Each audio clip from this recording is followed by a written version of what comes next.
Long before Netflix binges and bedtime podcasts, there was Charles Dickens, crafting entire worlds with a quill and candlelight.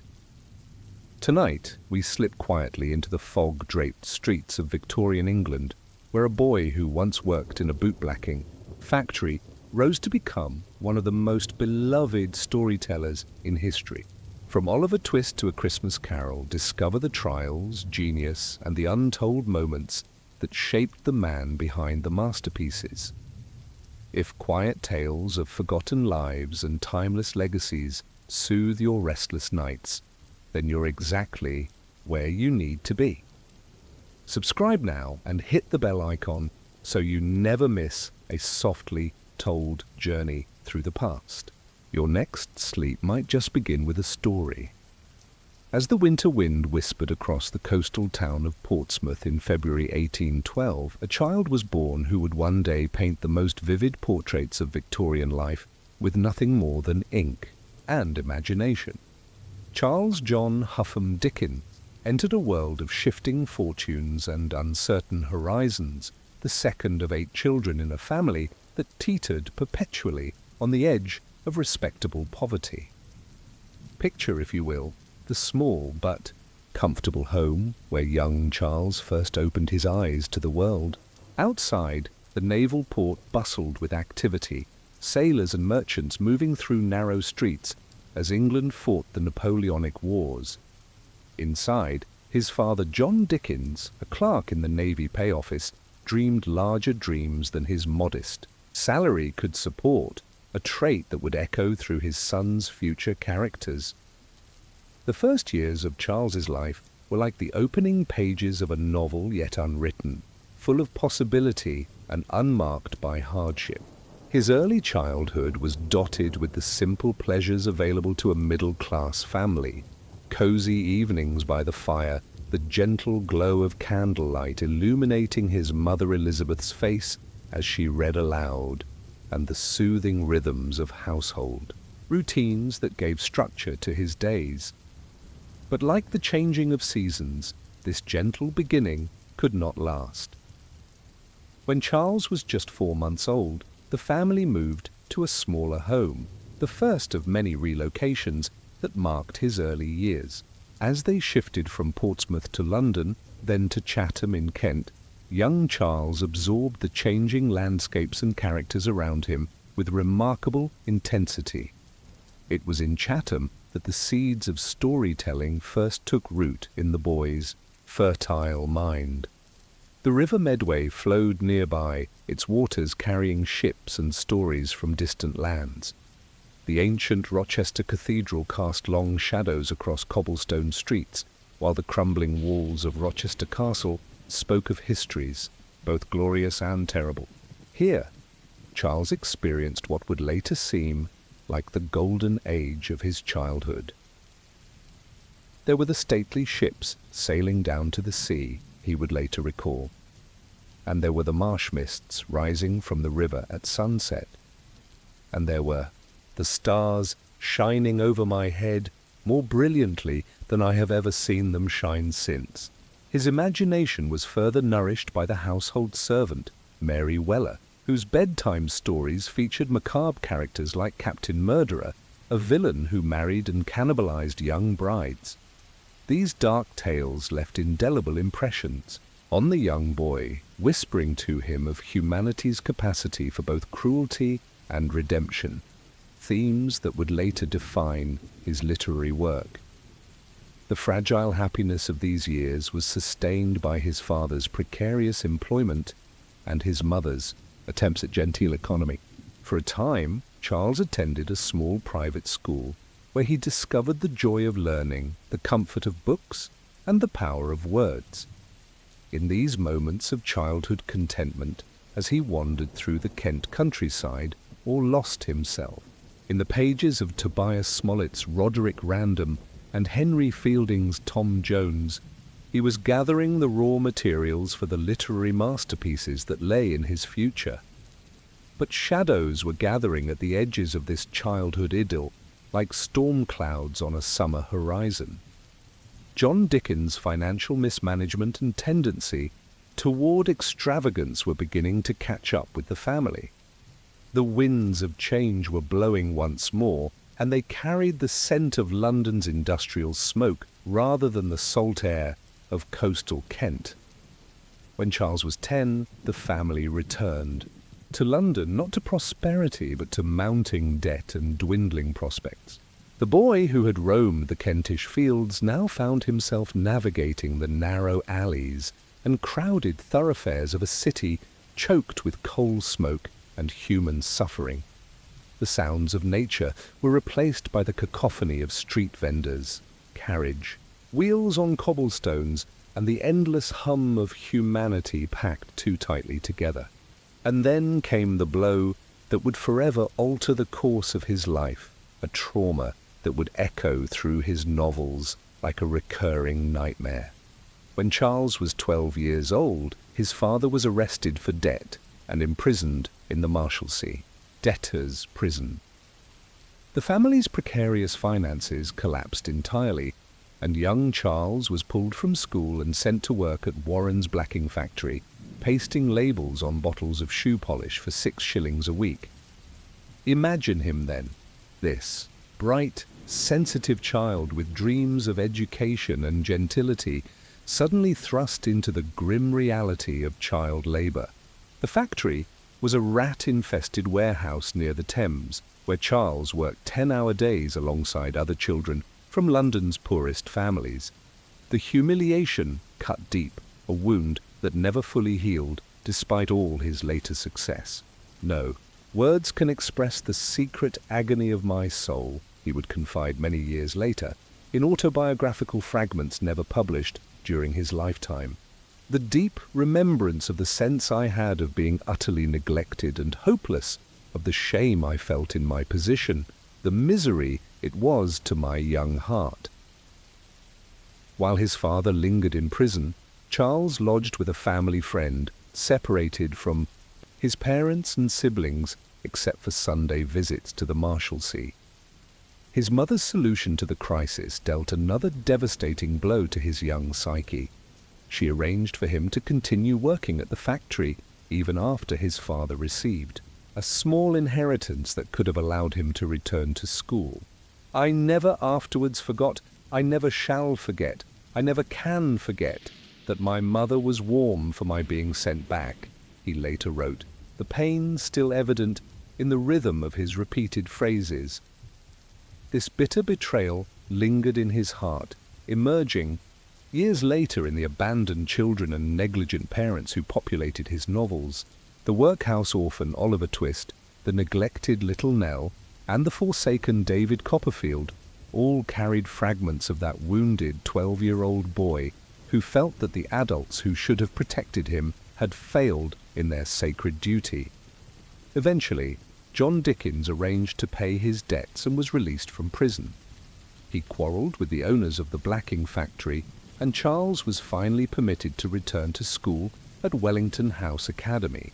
But those months of child labour had permanently altered his perspective, giving him a window into the suffering of the poor that few middle-class authors could claim. As darkness fell over London's chimney tops, young Charles would often walk for miles through the city's streets, observing the life that teemed in its markets and alleyways. He stored away the faces, voices, and stories of the people he encountered, the street vendors and pickpockets, the debtors and drunkards, the orphans and aristocrats. London became his classroom, its inhabitants, his teachers in the complex art of human nature. By the flickering light of a single candle in a silent room, the boy who had known both comfort and deprivation would sometimes take out a small notebook and attempt to capture the world he had witnessed.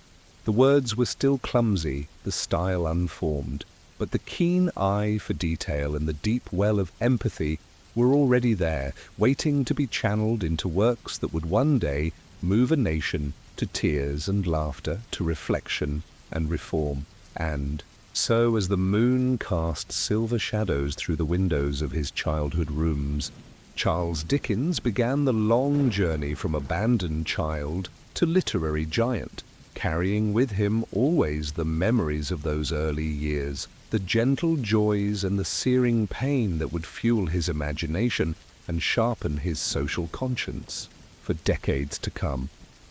In the quiet moments between wakefulness and dreams, perhaps he already heard the whispers of characters yet unborn, waiting in the wings of his imagination for their moment on the stage of literary history.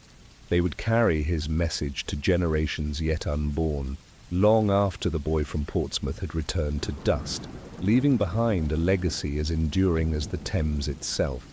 The grey light of dawn filtered through London's perpetual veil of smoke and fog as a young man of 15 made his way through the waking city.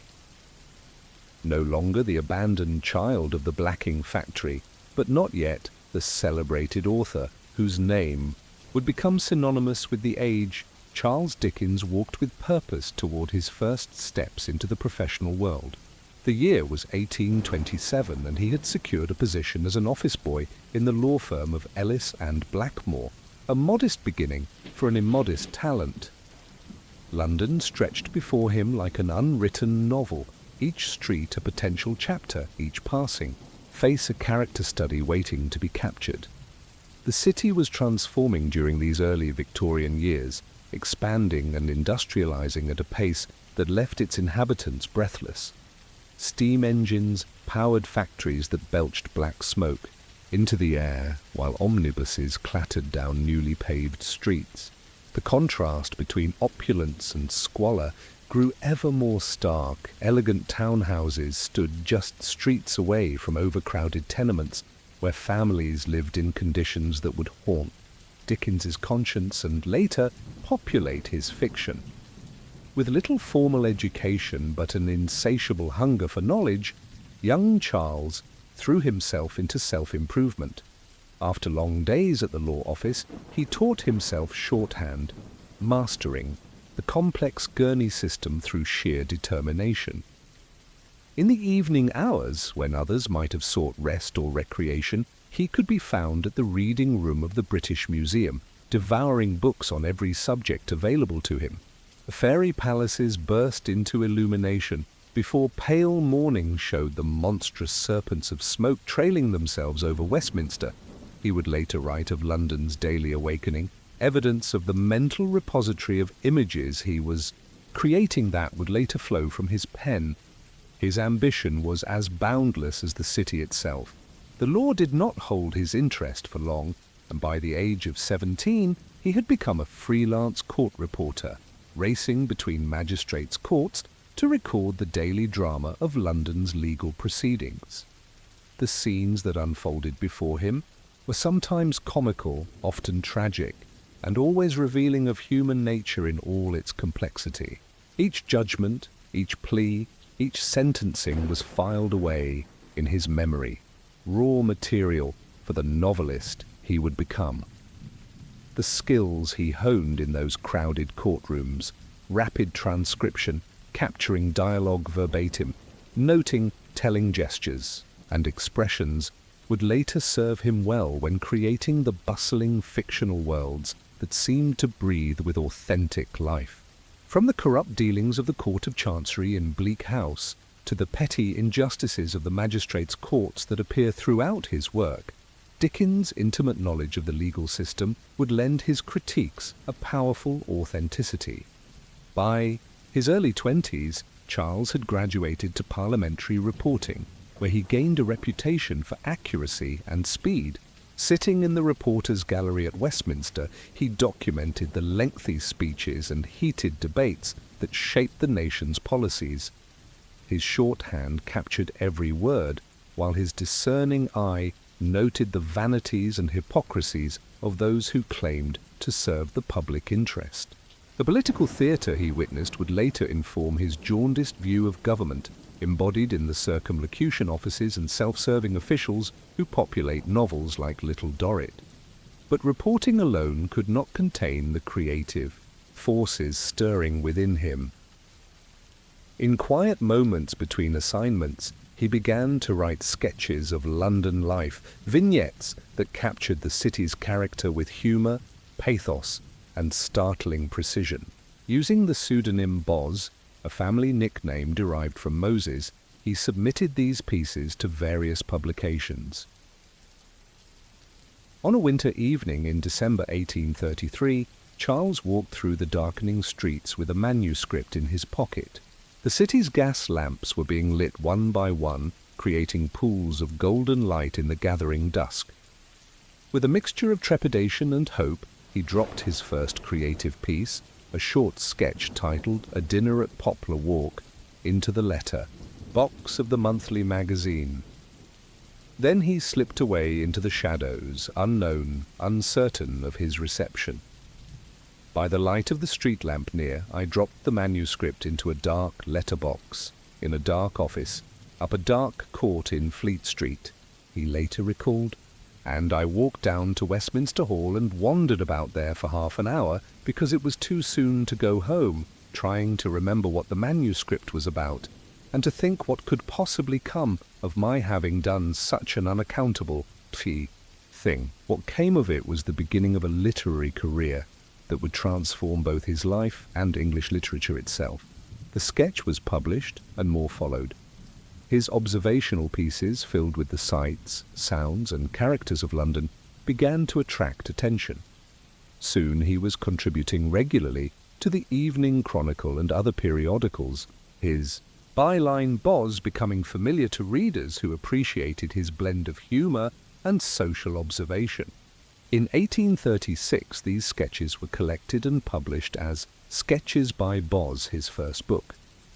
The volume captured London in all its contradictory glory, the bustling markets and quiet byways, the grand mansions and squalid lodging houses, the streetwalkers and shopkeepers, the debtors and dandies. Through Dickens's eyes, readers saw their city anew, both celebrated and critiqued with equal precision. That same momentous year brought personal milestones as well. On April 2, 1836, he married Catherine Hogarth, the daughter of his editor at the Evening Chronicle. Their early married life was modestly comfortable, sustained by his growing reputation and steady work. In those first years of marriage, Catherine seemed a suitable partner for the ambitious young writer, sharing his social background and supporting his professional aspirations. And then came an opportunity that would catapult him from promising journalist to literary sensation. The publishers, Chapman and Hall, approached him to write text to accompany a series of sporting illustrations by the popular artist Robert Seymour. Although initially conceived as merely captions for the pictures, the project soon evolved under Dickens' influence, with the text taking precedence over the illustrations. The result was the Pickwick Papers, published in monthly installments beginning in March 1836. The early issues sold poorly, but by the fourth or fifth number, readers had fallen in love with the good-natured Mr. Pickwick and his companions as they journeyed through England, encountering adventures and misadventures with comic regularity. Sales soared, and at just 24 years of age, Charles Dickens found himself a literary celebrity. The success of Pickwick transformed his circumstances almost overnight. From the modest lodgings of a journeyman writer, he moved to a more suitable home for his new status. Publishers competed for his work, offering advances that would have seemed impossible just months earlier. The public eagerly anticipated each new installment of his serialized fiction, discussing the latest developments in his plots with the same enthusiasm modern audiences might reserve for the newest episode of a beloved drama. Yet professional success brought its own pressures. The monthly deadline for each installment of Pickwick was relentless, requiring a discipline and productivity that would characterize Dickens's approach to writing throughout his career. Even as Pickwick continued its successful run, he began work on Oliver Twist, a darker tale that revealed the social conscience that would become a hallmark of his mature work. The contrast between these simultaneous projects, the comic adventures of Pickwick and the grim realities faced by the workhouse orphan Oliver, demonstrated the range of Dickens's talents and the dual nature of his literary vision. He could move readers to laughter and tears with equal facility, often within the same work. This emotional range, combined with his keen observational skills and unforgettable characters, established a template for the novels that would follow. As the success of Pickwick and Oliver Twist reverberated through literary London, the young author, who had once pasted labels in a blacking factory, found himself lionized in drawing rooms and at dinner parties. He moved in increasingly elevated social circles, his natural charisma and verbal brilliance making him a sought-after guest. Yet he never forgot the experiences that had shaped him, carrying within himself always the wounded child who had felt abandoned and the struggling young man who had worked so hard to rise.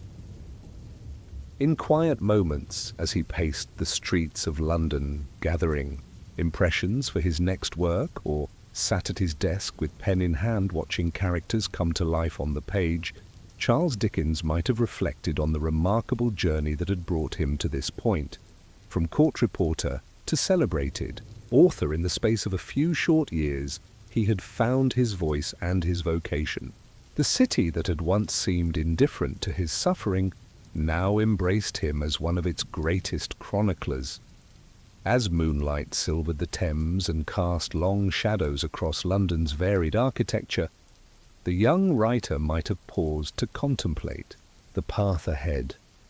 Little could he have imagined the magnitude of the literary legacy he was beginning to create, the beloved characters, the immortal phrases, the social reforms his words would help to inspire. The ambition that had driven him from office boy to author would continue to propel him forward through novel after novel, through personal triumphs and trials, toward a place in the pantheon of English literature that few have equaled and none have surpassed. The ink was flowing now, and the voice that would define an era was finding its full, magnificent range.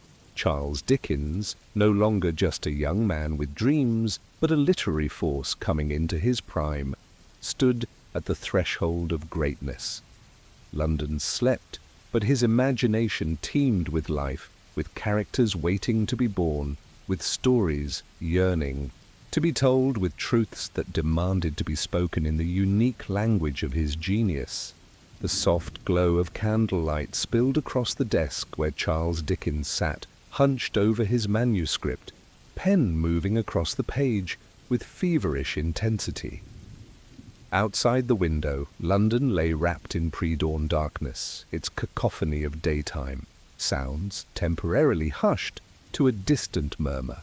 In these quiet early morning hours, before the household stirred, or the city fully awakened, the young author did his most productive work, coaxing characters into existence and weaving narratives that would captivate a nation. It was the late 1830s, and at just 25 years of age, Dickens found himself in an extraordinary position. The phenomenal success of the Pickwick Papers had transformed him from an obscure journalist into a literary sensation almost overnight. Readers across England eagerly awaited each monthly installment of his serialized fiction, passing dog-eared, copies from hand to hand, and gathering in parlours to read the latest chapters aloud. I was so hemmed in by high buildings, so pressed upon by narrow houses, that I wondered how the people found room to live in them, how they all subsisted, what they all did. Dickens wrote of London at this time, capturing the claustrophobic energy of the rapidly expanding metropolis that both inspired and troubled him. The serialized publication format that made Dickens famous was both a commercial innovation and a creative challenge. Unlike authors who completed their novels before publication, he wrote each installment on a relentless monthly deadline, sometimes only a few chapters ahead of his readers. This approach created an unusually intimate relationship between writer and audience. Dickens could gauge public reaction to his developing stories and adjust subsequent installments accordingly. Even as Pickwick continued its successful run, Dickens embarked on Oliver Twist, a work that revealed the social conscience that would become a hallmark of his mature fiction. Published in monthly parts from 1837 to 1839, the novel plunged readers into the darkest corners of London's criminal underworld and exposed the cruel inadequacies of the poor law system that governed the lives of England's most vulnerable citizens. Through the character of Oliver, the workhouse orphan who famously dares to ask for more, Dickens gave voice to his own childhood trauma and shone a light on the suffering of countless children trapped in similar circumstances. The novel's unforgettable villains, the brutal Bill Sikes, the manipulative Fagin, the treacherous Nancy, were drawn with such visceral power that they seemed to step off the page and into the nightmares of Victorian readers. The contrast between the comedic Pickwick and the socially conscious Oliver Twist demonstrated Dickens' remarkable range as a writer. Like the city he chronicled, his literary vision encompassed both light and darkness, humour and pathos, satire and sentiment.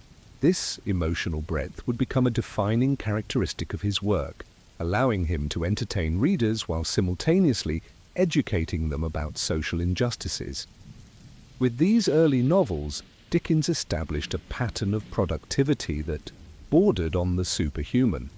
While still writing and editing his serialized fiction, he took on additional projects as editor of Bentley's Miscellany, contributed journalism and short stories to various publications, and maintained an extensive correspondence. His energy seemed limitless, his creativity inexhaustible.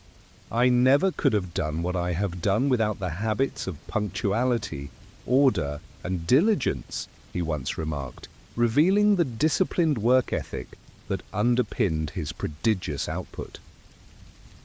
As his fame grew, so too did his family. Catherine gave birth to their first child, a son named Charles, in January 1837. 9 more children would follow over the next 15 years, creating a large household that required substantial financial support. This growing family responsibility added urgency to Dickens' already formidable drive to succeed, ensuring that he could never rest on past achievements, but must constantly produce new work to maintain his standard of living. The years between 1837 and 1841 saw an astonishing burst of creativity.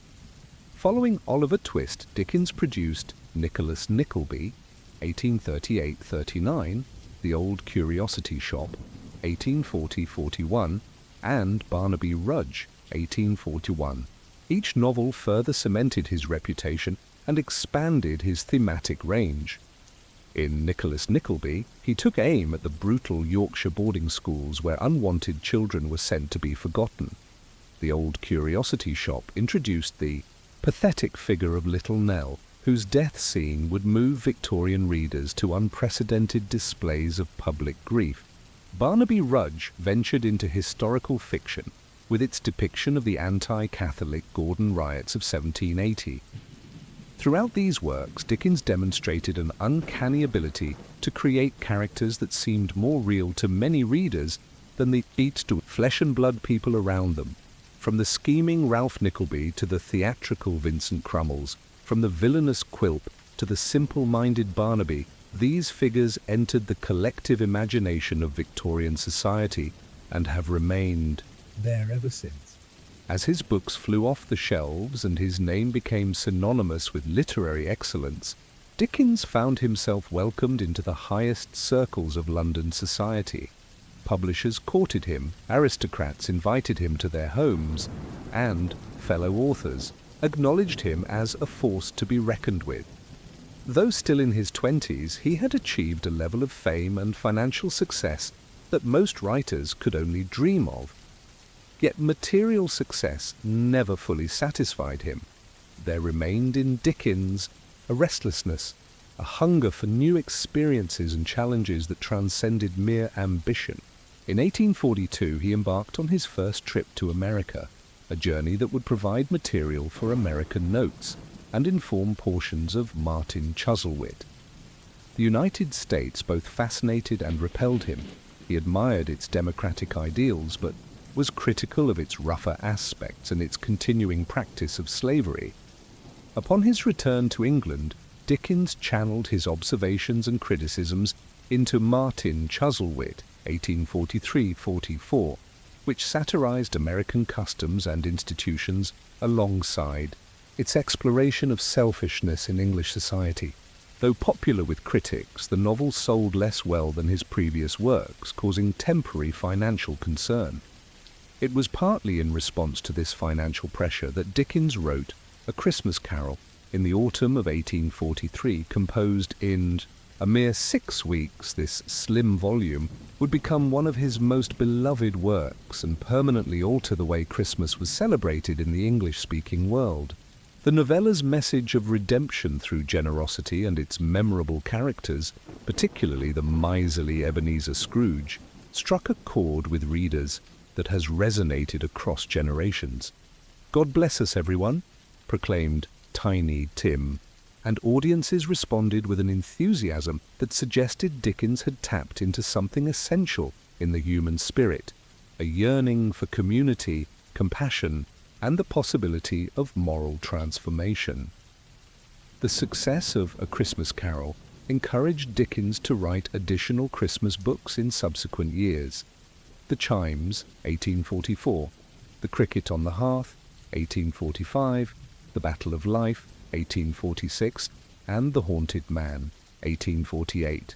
While none achieved the lasting fame of A Christmas Carol, they collectively established Dickens as the preeminent chronicler of the holiday season, a position he retains to this day. Despite his commercial triumph and critical acclaim, the mid-1840s marked a period of personal and creative reassessment for Dickens. Now in his early 30s, with a decade of intense literary production behind him, he began to contemplate both his past achievements and his future direction. The feverish pace of his early career had taken a toll on his health and family life, and he sought new ways to balance his creative impulses with his other responsibilities. This period of reflection culminated in Dombey and Son, 1846-48, a novel that signaled a new maturity in Dickens's work. More carefully plotted than his earlier productions, with deeper psychological insight and a more nuanced exploration of its themes, Dombey revealed an author in full command of his powers. The story of a proud businessman who learns too late to value his daughter over his son and heir touched on questions of gender, power, and emotional connection that resonated deeply with Victorian readers. As he approached the midpoint of his life, Charles Dickens stood at the height of his powers. The boy who had once pasted labels in a blacking factory had transformed himself through talent, discipline, and sheer force of will into the most celebrated author in England. His novels were read and discussed in households ranging from working-class cottages to royal palaces. His characters had become part of the national consciousness, his phrases incorporated into everyday speech. Yet for all his success, Dickens remained in some ways the outsider looking in, the keen observer whose early experiences of hardship had given him a unique perspective on Victorian society. This dual position, at once the ultimate insider by virtue of his fame and the eternal outsider by virtue of his origins, fueled the creative tension that would produce his greatest works in the decades to come. As twilight deepened over London, and the gas lamps were lit one by one along its winding streets, Dickens might have paused at his window, watching the familiar cityscape fade into shadow. The metropolis that had once seemed so indifferent to his childhood suffering had become the canvas on which he painted his literary masterpieces. Each steeple and chimney, each alley and thoroughfare held memories and possibilities, stories told and stories yet to be imagined. With his pen still in hand and countless blank pages awaiting his touch, Charles Dickens stood on the threshold of his greatest creative period. The literary star had risen to its zenith, but its light would continue to shine with undiminished brilliance for many years to come, illuminating not only its own age, but generations yet unborn. In the gentle stillness before dawn, when London lay shrouded in its characteristic fog, Charles Dickens often walked alone through the sleeping city. His footsteps echoed on cobblestones still wet with evening dew as he moved like a phantom through narrow alleys and broad avenues alike, observing the world that would become the canvas for his art. These solitary rambles, sometimes extending for miles and lasting until morning light broke through the mist, were essential to his creative process, a communion between the author and the urban landscape that inspired him. The streets of London, to be beheld in the very early morning when sickly daylight is beginning to struggle with the gas lamps, have a very solitary, abstracted air, he once wrote, capturing the peculiar atmosphere of these nocturnal explorations. It was during these walks that Dickens gathered the raw materials for his fictional worlds. Each face glimpsed through a tavern window, each snatch of conversation overheard at a market stall, each architectural detail of London's varied neighbourhoods, became potential elements in his literary mosaic. His extraordinary powers of observation allowed him to absorb and catalogue human types, speech patterns, and environmental details with a precision that would later astonish his readers. By the mid-1840s, Dickens had established himself as England's foremost novelist, and his approach to character creation had become one of his most distinctive literary signatures. Unlike many of his contemporaries, who crafted characters to serve primarily as vehicles for plot or moral instruction, Dickens imbued his fictional creations with such vitality and specificity that they seemed to exist independently of their narratives.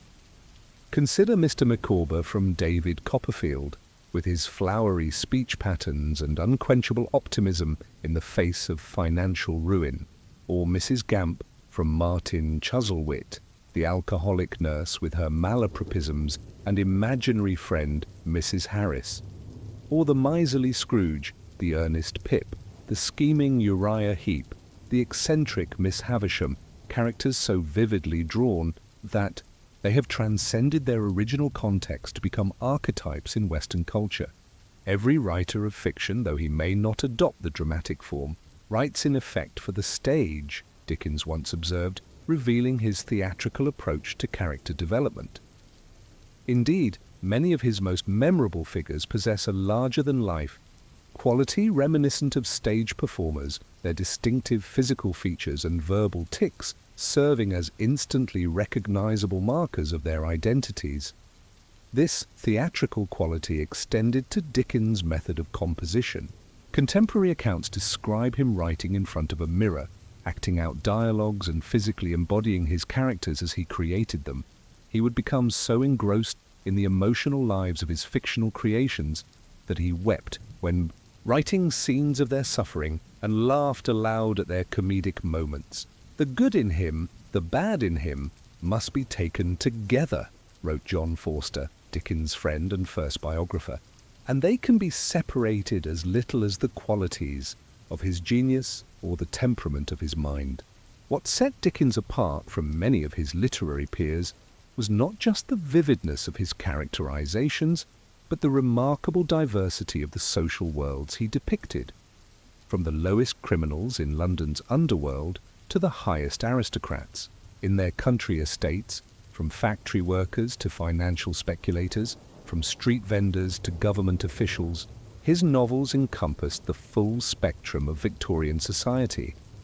This panoramic vision was particularly evident in novels like Bleak House, 1852-53, where the narrative weaves together characters from wildly different social spheres: the aristocratic Deadlocks, the middle-class Jellybees, the street sweep Joe, the mysterious Nemo, creating a complex portrait of a society simultaneously interconnected and deeply divided. The novel's dual narration, alternating between the first-person account of Esther Summerson and an omniscient third-person narrator, allowed Dickens to present multiple perspectives on his sprawling cast of characters. What connection can there be, the narrator asks in Bleak House, between the place in Lincolnshire, the house in town, the mercury in powder, and the whereabouts of Joe the outlaw with the broom? The answer, of course, is that they are all part of a single social system, their fates intertwined in ways they themselves cannot comprehend. This vision of social interconnectedness reflected Dickens' own complex position within Victorian society. Though he had achieved fame and fortune by his 30s, he never forgot his early experiences of poverty and hardship. The child who had worked in the blacking factory remained alive within the successful author, informing his sympathetic portrayal of society's most vulnerable members. Yet Dickens was no simple advocate for radical social change. His novels reflect a deeply ambivalent relationship to the class structures of his time.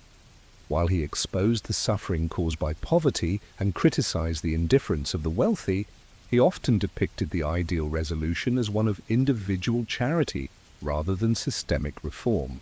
Characters like the philanthropic Cheeryble brothers in Nicholas Nickleby or the generous John Jarndyce in Bleak House represent his vision of how the privileged might use their resources to alleviate suffering on a personal level. Similarly, although Dickens was an outspoken critic of many Victorian institutions, the workhouse, the debt prison, the Court of Chancery, the Yorkshire schools, his novels rarely advocate for their complete abolition.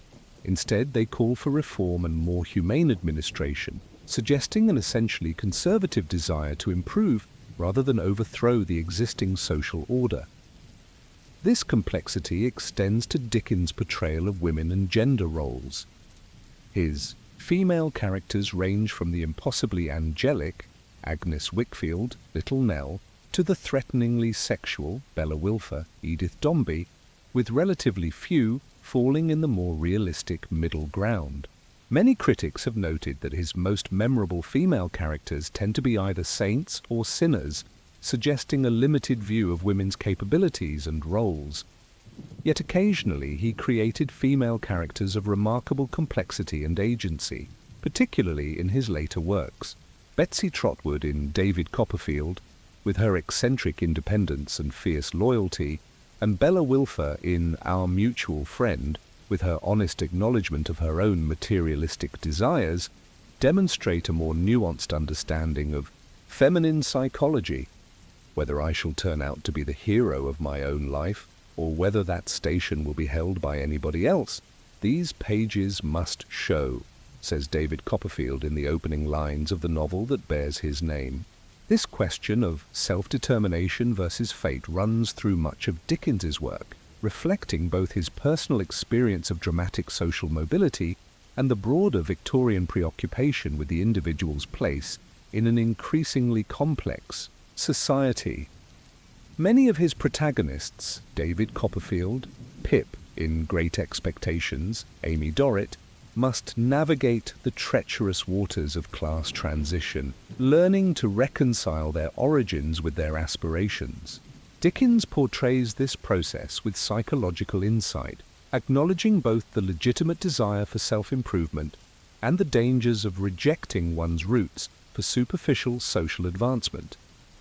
As Dickens' career progressed, his approach to character and society evolved in response to his own changing circumstances and the shifting social landscape of Victorian England.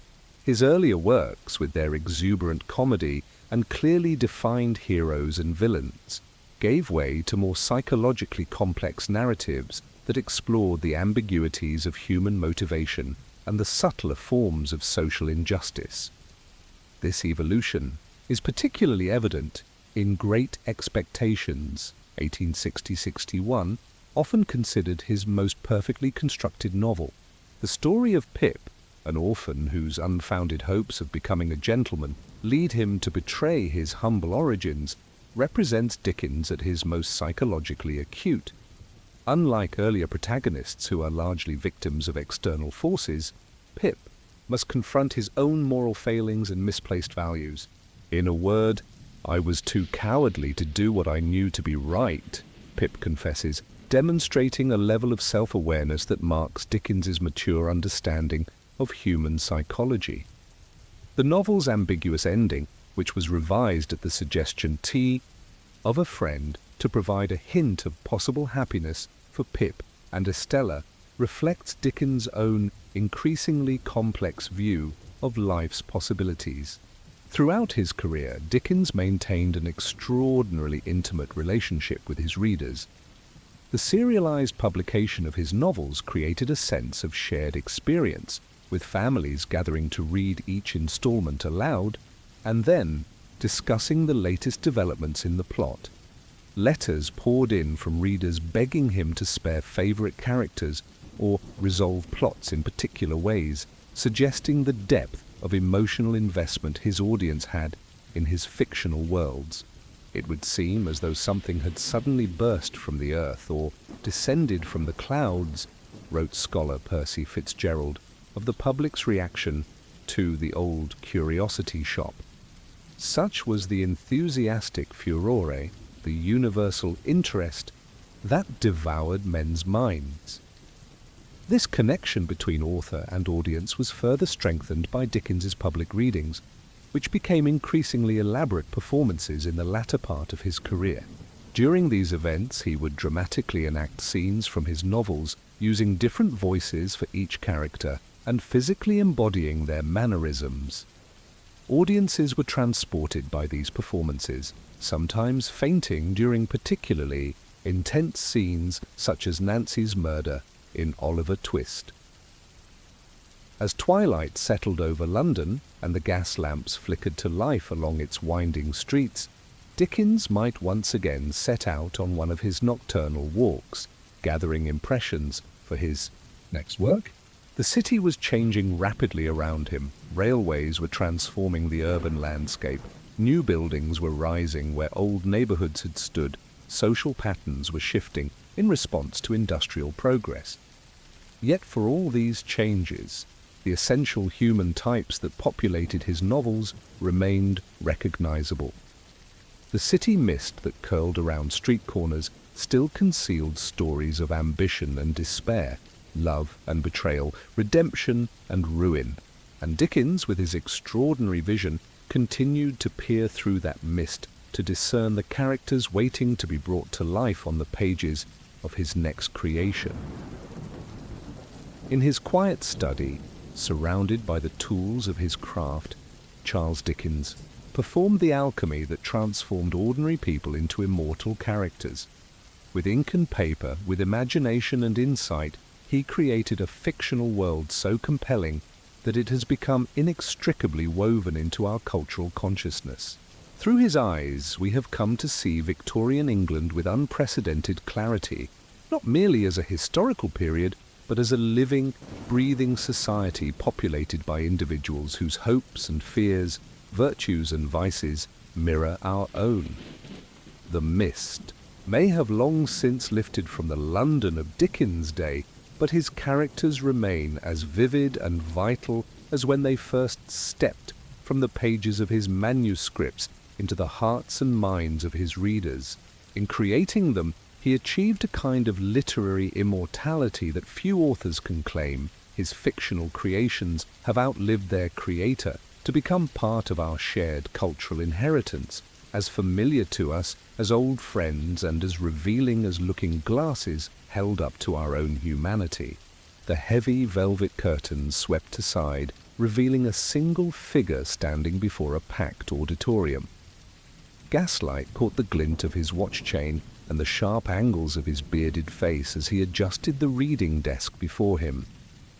A hush fell over the audience, men in formal evening wear, women in silk and jewels, all leaning forward in anticipation. Charles Dickens, now in his 50s and at the height of his fame, cleared his throat and began to read. Marley was dead to begin with. There is no doubt whatever about that. The register of his burial was signed by the clergyman, the clerk, the undertaker, and the chief mourner. Scrooge signed it, and Scrooge's name was good upon change for anything he chose to put his hand to. Old Marley was as dead as a doornail. As the familiar opening of A Christmas Carol filled the hall, something extraordinary happened. The author seemed to transform before the audience's eyes, becoming not just a man reading a story, but a medium through which his characters came to life. His voice shifted from the sonorous tones of the narrator to the wheezing bitterness of Scrooge, to the cheerful robustness of Fred, to the timid deference of Bob Cratchit. His face contorted with each character's emotions, his hands gestured. To emphasize dramatic moments, his body swayed with the rhythm of the prose. Dickens gave not so much a reading as a masterly dramatic performance, wrote one observer. Without costume, without scenery, with nothing but his voice, his eyes, his gestures, his personality, he enacted a play of profound pathos and abundant humour. These public readings, which became a significant aspect of Dickens's later career, revealed an essential truth about his artistic temperament. He was as much performer as writer, as comfortable on the stage as he was at his desk. Indeed, the theatrical impulse informed all aspects of his creative life, from his dramatic method of composition to the vividly drawn characters that populated his novels. Dickens' love affair with the theatre began in childhood. As a boy, in Chatham, he attended performances at the local playhouse whenever he could scrape together the admission fee, memorizing scenes from popular plays and reciting them for his family's entertainment. Had illness not prevented him from attending an audition at Covent Garden Theatre in his early 20s, his life might have taken a very different turn toward the professional stage rather than the literary page. Though he chose literature as his primary vocation, Dickens never abandoned his theatrical aspirations. Throughout the 1830s and 1840s, he participated enthusiastically in amateur theatricals, often taking leading roles and involving himself in every aspect of production, from costumes to publicity. His favourite role was Captain Bobadil in Ben Jonson's Every Man in His Humour, a braggart soldier whose bombastic personality allowed Dickens to showcase his flair for comedy. He would have made a rare actor, remarked his friend John Forster, and had indeed the highest dramatic faculty and perception. This dramatic sensibility permeated Dickens's writing process in ways both obvious and subtle. Contemporary accounts describe him pacing his study as he composed, acting out dialogues in front of a mirror, assuming the voices and mannerisms of his characters as they came to life in his imagination. For Dickens, writing was not a detached, intellectual exercise but a full-body performance that engaged all his senses and emotions.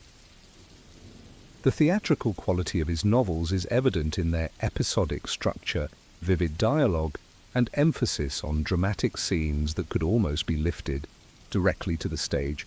Many of his most memorable moments, Nancy's murder in Oliver Twist, the death of Little Nell in The Old Curiosity Shop, Miss Havisham's fiery demise in Great Expectations, possess a visualized intensity that suggests the author was imagining them as if staged before an audience. Even his prose style, with its rhythmic cadences and emotional crescendos, can be understood as a kind of performance on the page. Dickens wrote to be read aloud, crafting sentences that rise and fall with musical precision, building toward climactic moments that leave listeners or readers breathless with anticipation. This awareness of the sound and rhythm of language reflects his understanding that literature, like theatre, is fundamentally an art of communication between performer and audience. The formal public readings that became such an important part of Dickens's later career grew organically from this theatrical approach to literature. He had long been in the habit of reading portions of his works in progress to friends and family, gauging their reactions and sometimes revising accordingly. These informal readings gradually expanded to include charity events where Dickens would perform before larger audiences to raise funds for worthy causes. By the early 1850s, the demand for these performances had grown so great that Dickens began to consider reading professionally. On December 29, 1853, he gave his first paid public reading in Birmingham, performing A Christmas Carol before an audience of 2,000.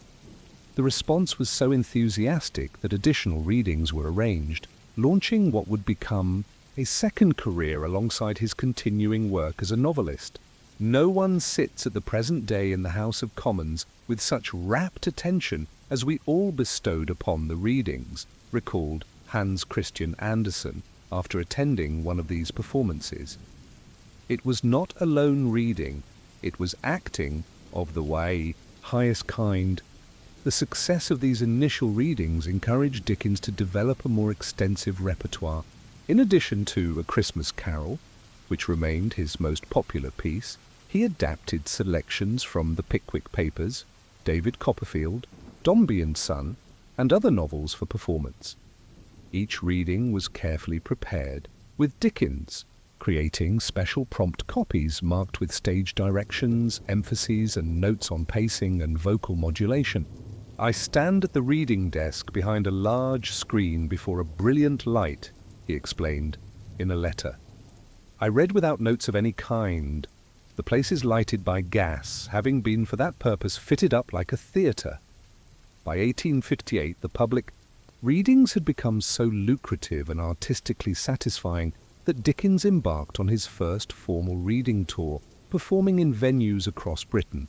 This tour was followed by others, including 2 extensive tours of the United States in 1867-68 and a farewell tour of Britain in 1869-70. These performances significantly augmented his income. He earned approximately $45,000 from readings over the course of his career and allowed him to connect directly with his audience in a way that few authors have managed before or since. The physical toll of these performances was considerable. Each reading lasted approximately 2 hours and required intense concentration and energy.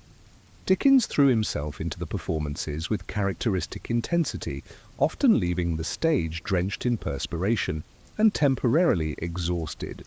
As he aged and his health began to decline, friends and physicians urged him to reduce the frequency of his readings, but the lure of the stage and the adulation of the audience proved difficult to resist. "Mr. Dickens was a born actor," observed fellow novelist William Makepeace Thackeray after attending one of the readings. He had wonderful mimetic power and great gifts of voice and face to aid him as a performer.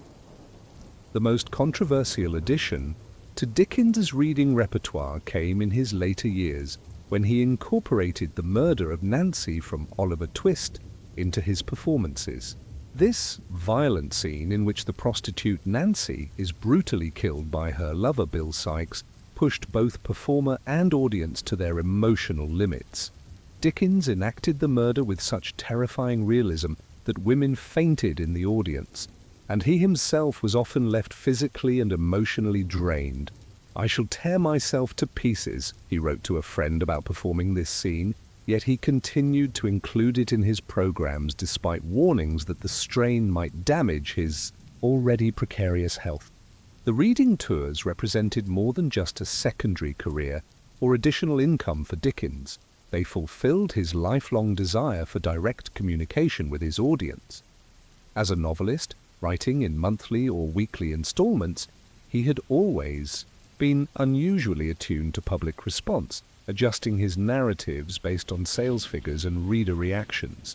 The readings took this relationship to a new level, allowing him to witness in real time the emotional impact of his words.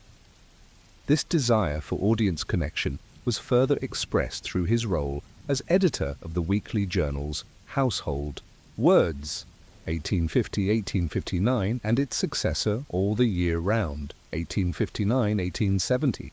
In these publications, Dickens directly addressed his readers, sharing his views on social issues, promoting the work of other writers, including many women, and serializing his own novels alongside shorter pieces.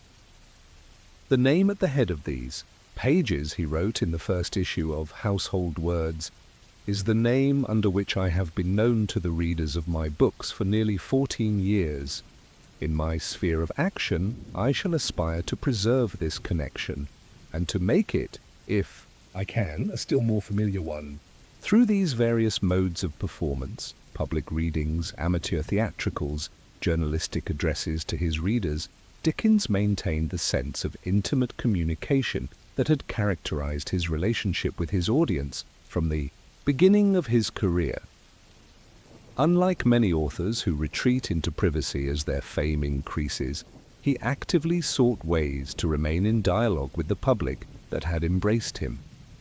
This performative aspect of Dickens' artistic identity sheds light on some of the apparent contradictions in his personality.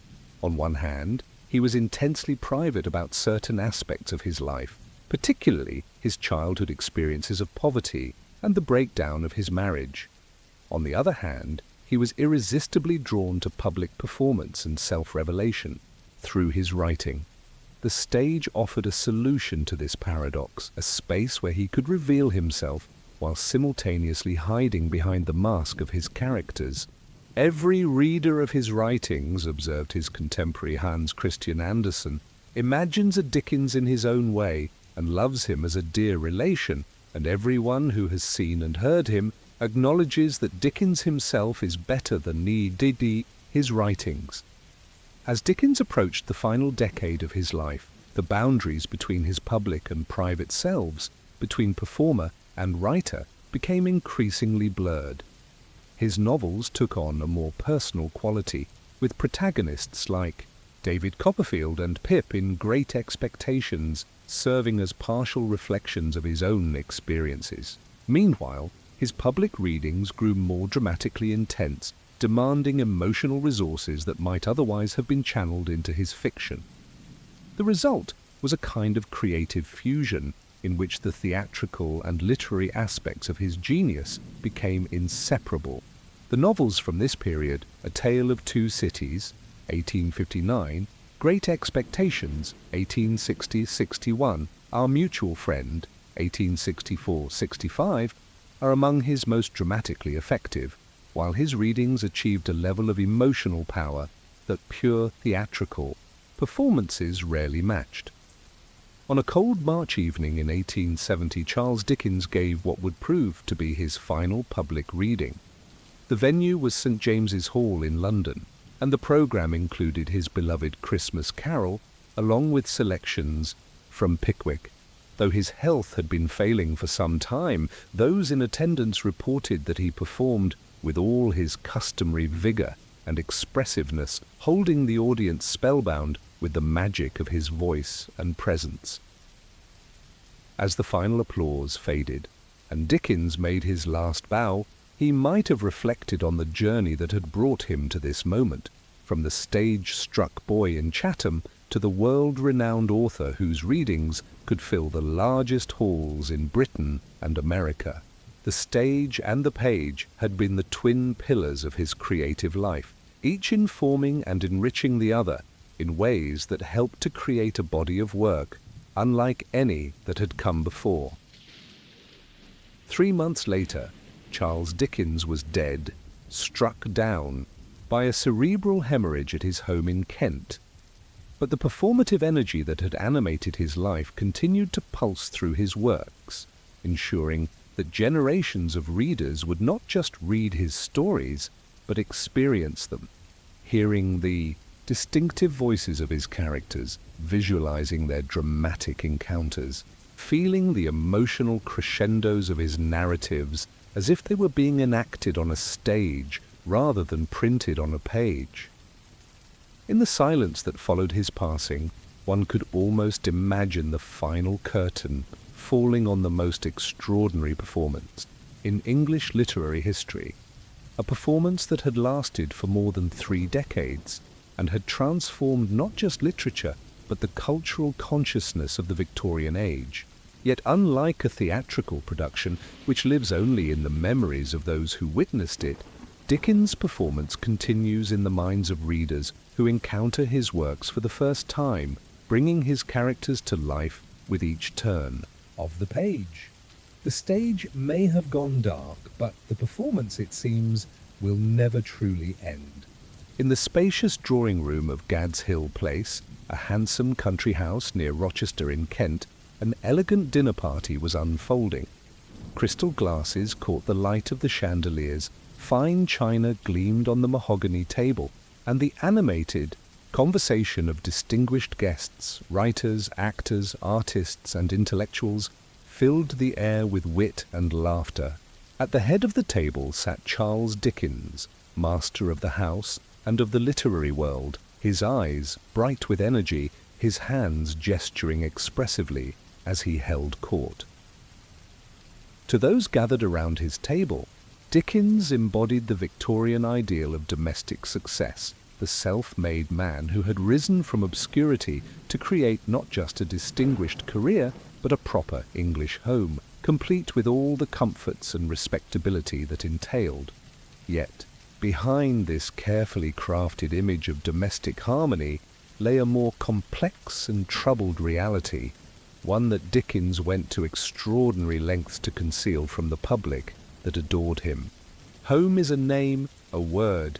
It is a strong one, stronger than magician ever spoke or spirit ever answered to, Dickens wrote in Martin Chuzzlewit. These words reflected the importance he placed on the concept of home throughout his life and work. From the cosy domesticity of the Cratchits' Christmas dinner to the cold emptiness of Miss Havisham's decaying mansion, Dickens' novels are filled with images of homes both nurturing and destructive, suggesting his deep engagement with the question of what makes a true home. Dickens' own domestic story began conventionally enough. On April 2, 1836, at the age of 24, he married Catherine Hogarth, the daughter of his editor, at the Evening Chronicle. The marriage coincided with the beginning of his literary fame. The early installments of the Pickwick Papers were just starting to attract attention, and the young couple seemed poised for a life of increasing prosperity and happiness. In those early years, as Dickens's career soared from success to success, their household expanded rapidly. Between 1837 and 1852, Catherine gave birth to 10 children: Charles, Mary, Kate, Walter, Francis, Alfred, Sidney, Henry, Dora, and Edward. The growing family moved several times, each move reflecting Dickens's rising fortunes, from modest apartments to increasingly spacious townhouses in fashionable areas of London. By the mid-1840s, the Dickens household had become a centre of vibrant social activity. Charles loved to entertain, filling his home with guests ranging from fellow authors to actors, artists, and social reformers.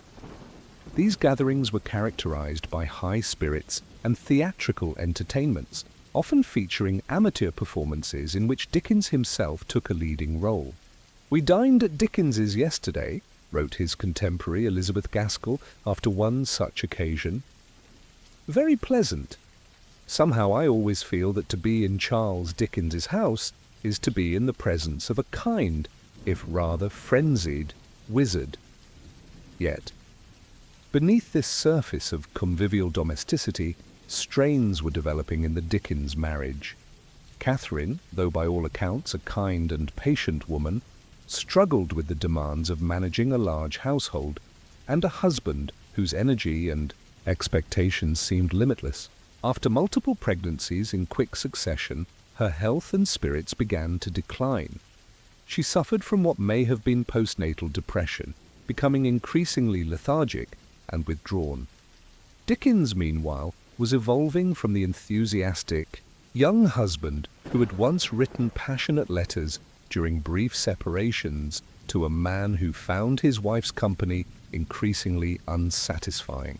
The intellectual and emotional connection that might have sustained them through the challenges of domestic life seemed to diminish rather than deepen over time.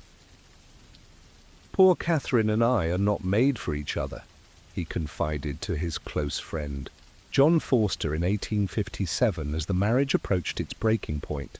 "What is now befalling me I have seen steadily coming." The contrast between Dickens's idealized literary depictions of home and family and his growing discontent with his own domestic situation created an emotional dissonance that became increasingly difficult for him to bear. As the public face of Victorian family values through characters like the loving Cratchits, he felt the disparity between his public image and private reality as a particularly painful hypocrisy. Adding complexity to this domestic drama was the presence of Catherine's younger sister, Mary Hogarth, who came to live with the couple soon after their marriage. Mary quickly became a central figure in the household, beloved by Dickens for her youth, vivacity, and the intellectual companionship she provided. When she died suddenly in his arms at the age of 17 in May 1837, Dickens was devastated in a way that seemed disproportionate even for the Victorian era's elaborate mourning customs. The loss of Mary was a blow from which it took him long to recover, wrote Forster. He had loved her with the tenderest affection, and on the day before her death had read to her the just completed manuscript of the Pickwick number containing the account of the death of the Chancery prisoner.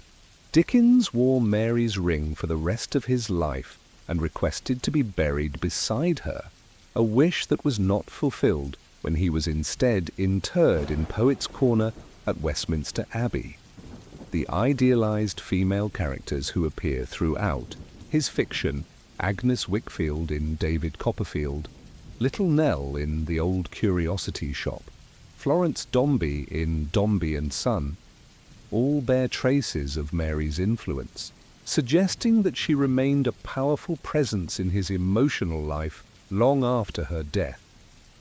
The pattern established with Mary Hogarth of seeking intellectual and emotional connection with young women outside his marriage would repeat itself.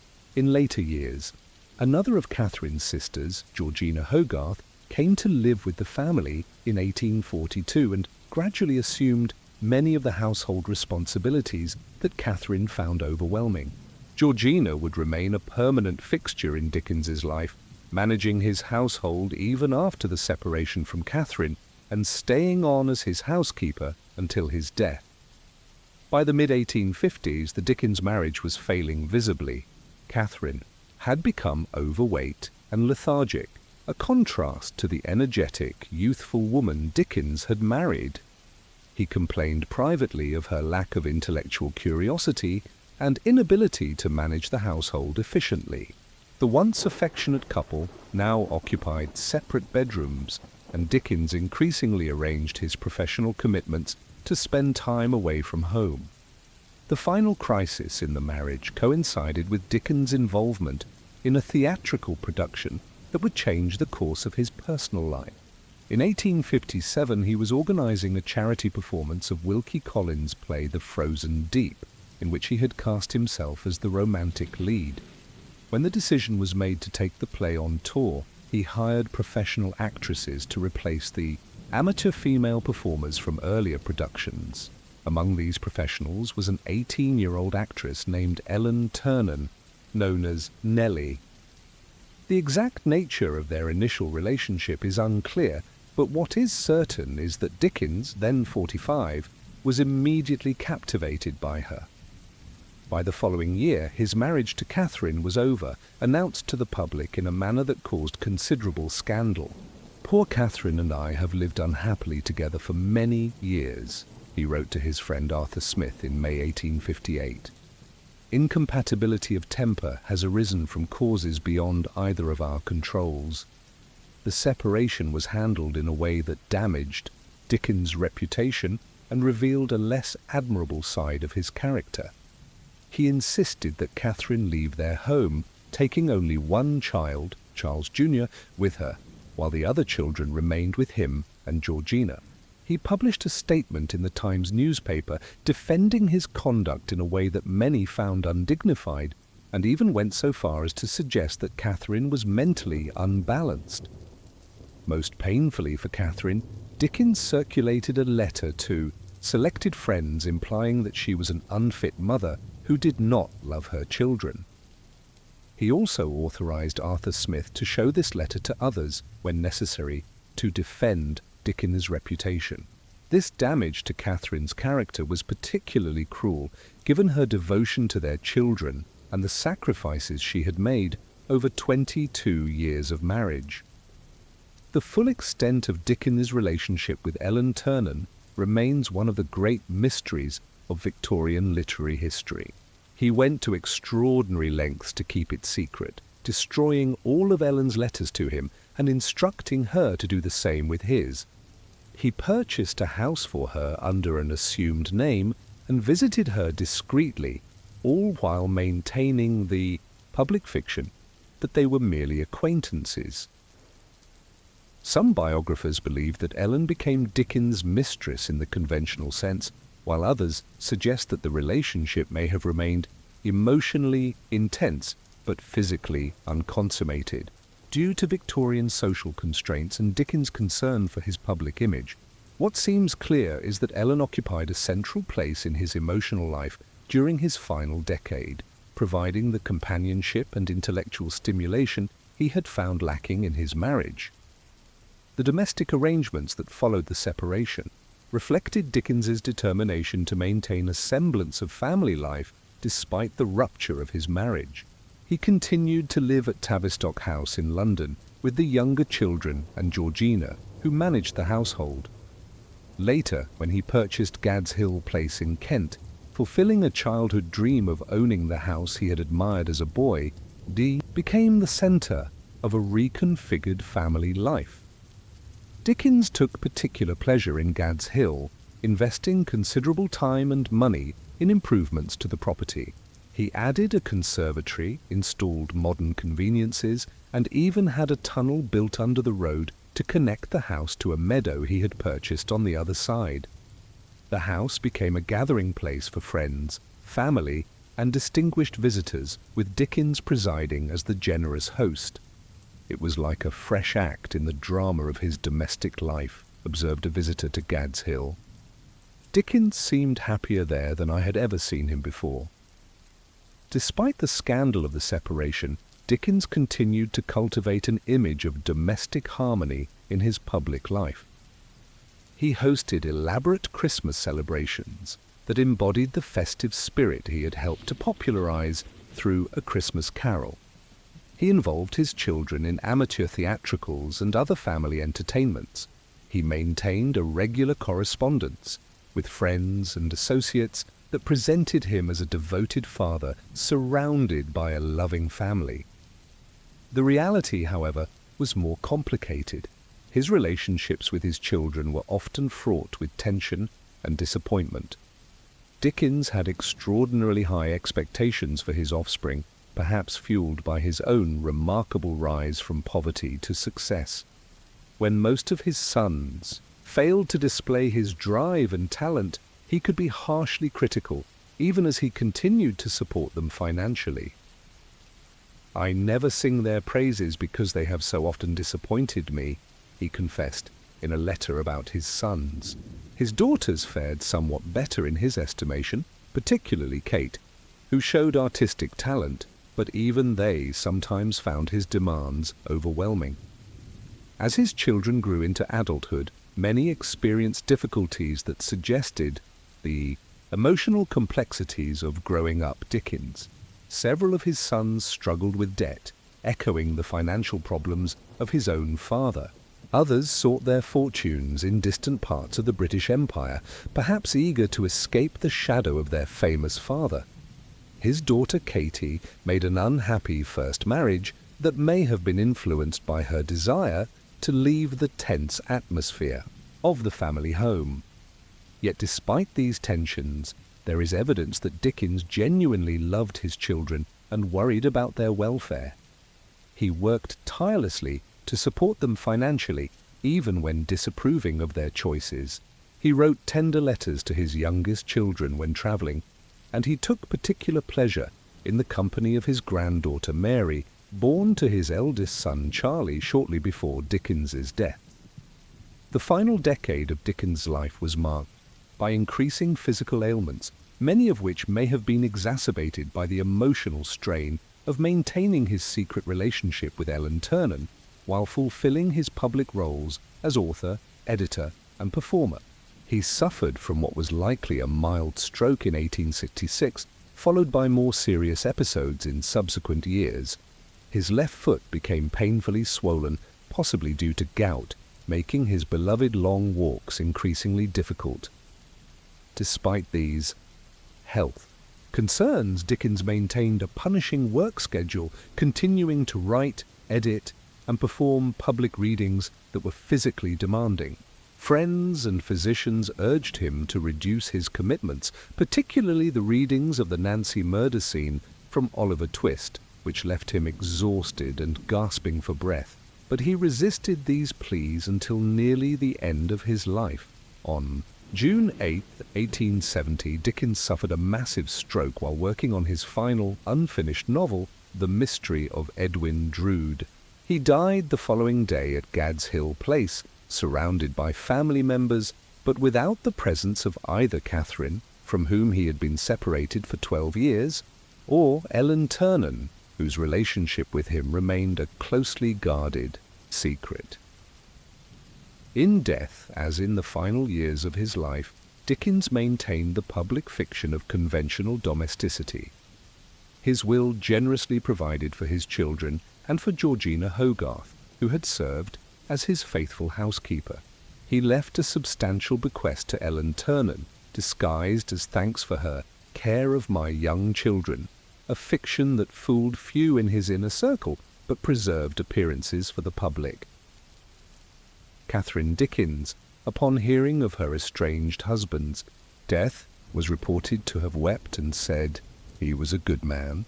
This generous assessment from the woman who had perhaps suffered most from the disparity between Dickens' public image and private actions suggests the complexity of his character, capable of both extraordinary kindness and casual cruelty, of creating fictional homes filled with love while struggling to sustain such love in his own life.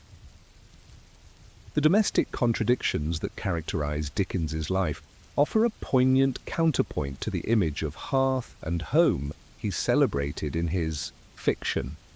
The author who created the loving Cratchit family and who helped to shape our modern conception of Christmas as a time of family togetherness was himself unable to sustain the domestic happiness he so vividly imagined. Yet perhaps it was precisely this gap between aspiration and reality that gave his fictional depictions of home their particular power. They represented not what he had achieved, but what he longed for, an ideal of domestic harmony that remained just beyond his grasp. As the lamps were lit in the drawing-room at Gad's Hill on those long evenings when Dickens entertained his guests with readings, games, and conversation, the master of the house might have glanced around at the comfortable surroundings he had created through his extraordinary literary labours. The home he had dreamed of as a child working in the blacking factory had become a reality, yet the deeper sense of emotional belonging that constitutes a true home remained elusive, a reminder that the most important hearths are not those made of stone and mortar, but those created by love and understanding. In the years following his death, as the full complexity of his domestic life gradually came to light, readers would come to understand that the creator of literature's most memorable homes had never quite found his own. This knowledge adds a layer of poignancy to his works, suggesting that their vivid depictions of domestic happiness may have been not mere observations, but expressions of a profound personal yearning. The hearth fire of imagination, warming what reality had left cold. If insomnia is keeping you up tonight, you're not alone, and I truly understand how that feels.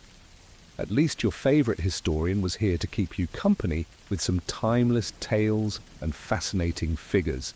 I like to mix in a bit of everything, ancient empires, strange events, forgotten rulers, so there's always something to distract the mind and ease you into rest. It's late now, so close your eyes when you're ready. I've got a cosy fire crackling and a warm cup of tea by my side. Until next time, sweet dreams and good night. As the first light of dawn broke over London's slate rooftops, illuminating the industrial smoke that perpetually hung in the air, Charles Dickens often found himself walking through the city's poorest districts. while respectable citizens still slept in their comfortable beds, he observed the early stirrings of life among those for whom comfort was an unimaginable luxury. Children huddled in doorways, workers shuffling toward factories, women already queuing at charity distribution centers. These solitary walks were not merely gathering exercises for his fiction, but expressions of a deeper commitment that defined Dickens throughout his life, his determination to bear witness to the suffering of those whom society preferred to ignore. In an age of rapid industrial progress and growing national wealth, Dickens refused to allow his readers to look away from the human cost of Victorian progress. "I am a reformer heart and soul," he once declared, and this self-identification guided not just his writing but his public advocacy, philanthropic work, and personal interventions in the lives of the disadvantaged. Though never a radical in the political sense, Dickens nevertheless wielded his pen as a powerful instrument for social change, using the extraordinary reach of his fiction to awaken the conscience of Victorian society. The seeds of Dickens' social conscience were planted during his traumatic childhood experiences. The months he spent working at Warren's blacking factory while his father was imprisoned for debt gave him a window into child labor that few middle-class reformers could claim. He had felt firsthand the shame of poverty, the exhaustion of long work days, and the despair of abandoned children. These experiences were not abstract social problems to him, but visceral memories that informed his passionate advocacy. "I have been abroad in the dead of night, in the most criminal quarters of London," he wrote, "and I have seen such hollow-cheeked, pale-faced wretches lying about on the pavements that I have thought Lazarus, covered with sores and fighting, with dogs for scraps, a comfortable vision by comparison." By the time Dickens began publishing Oliver Twist in 1837, he had developed a clear-eyed view of the systemic failures that perpetuated poverty and suffering. The novel's unflinching portrayal of the workhouse system, child exploitation, and urban crime served as a direct challenge to the 1834 Poor Law Amendment Act, which had established a punitive system of relief designed to make seeking public assistance so unpleasant that only the truly desperate would apply. Through the character of Oliver, the orphan who dares to ask for more gruel in the workhouse, Dickens humanized the statistics of child poverty that filled government reports. When Oliver is sent to work for the undertaker, Mr. Sowerberry, and later falls into Fagin's criminal gang, readers are forced to confront the limited options available to abandoned children in a society that viewed poverty as a moral failing rather than a structural problem.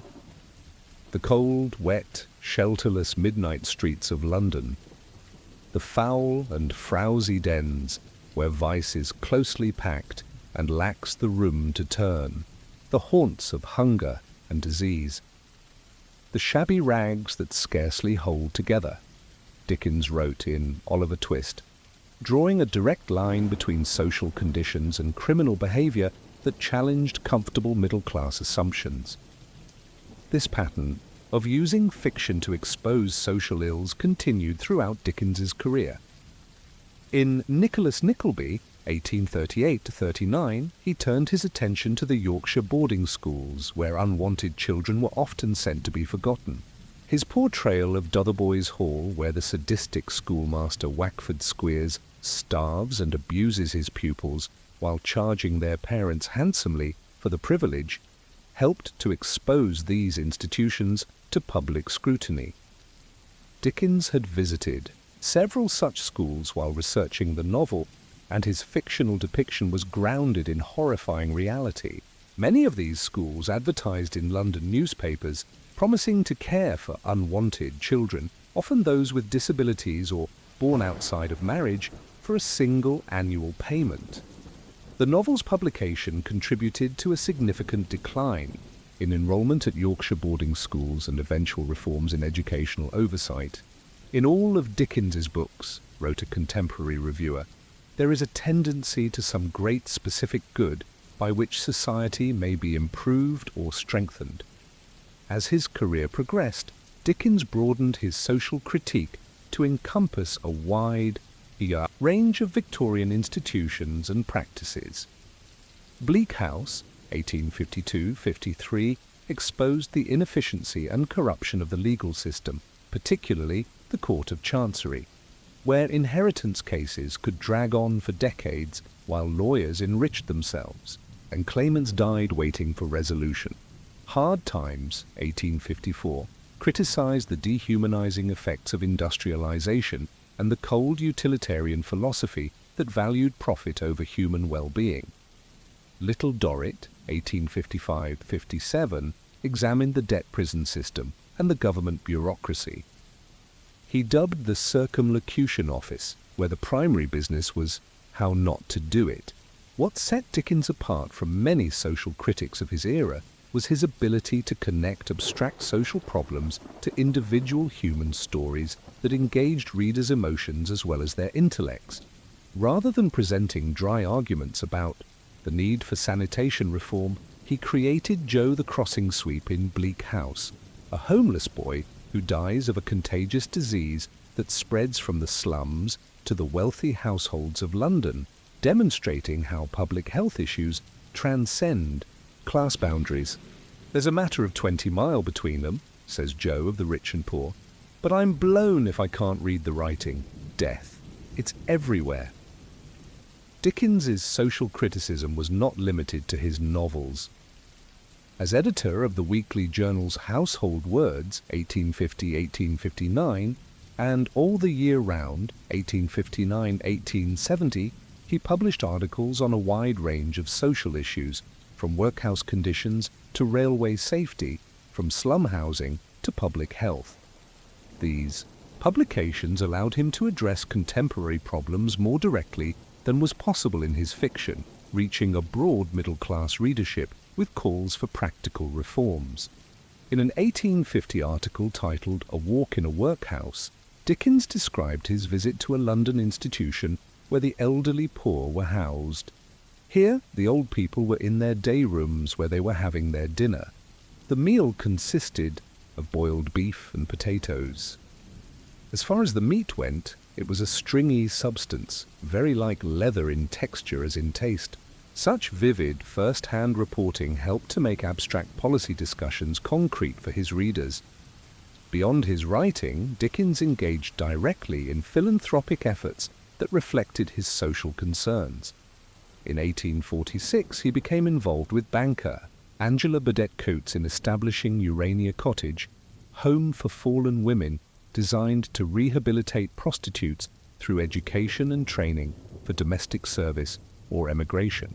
Unlike many such institutions of the era, which focused primarily on religious indoctrination and penitence, Urania Cottage offered practical skills and a path to economic independence.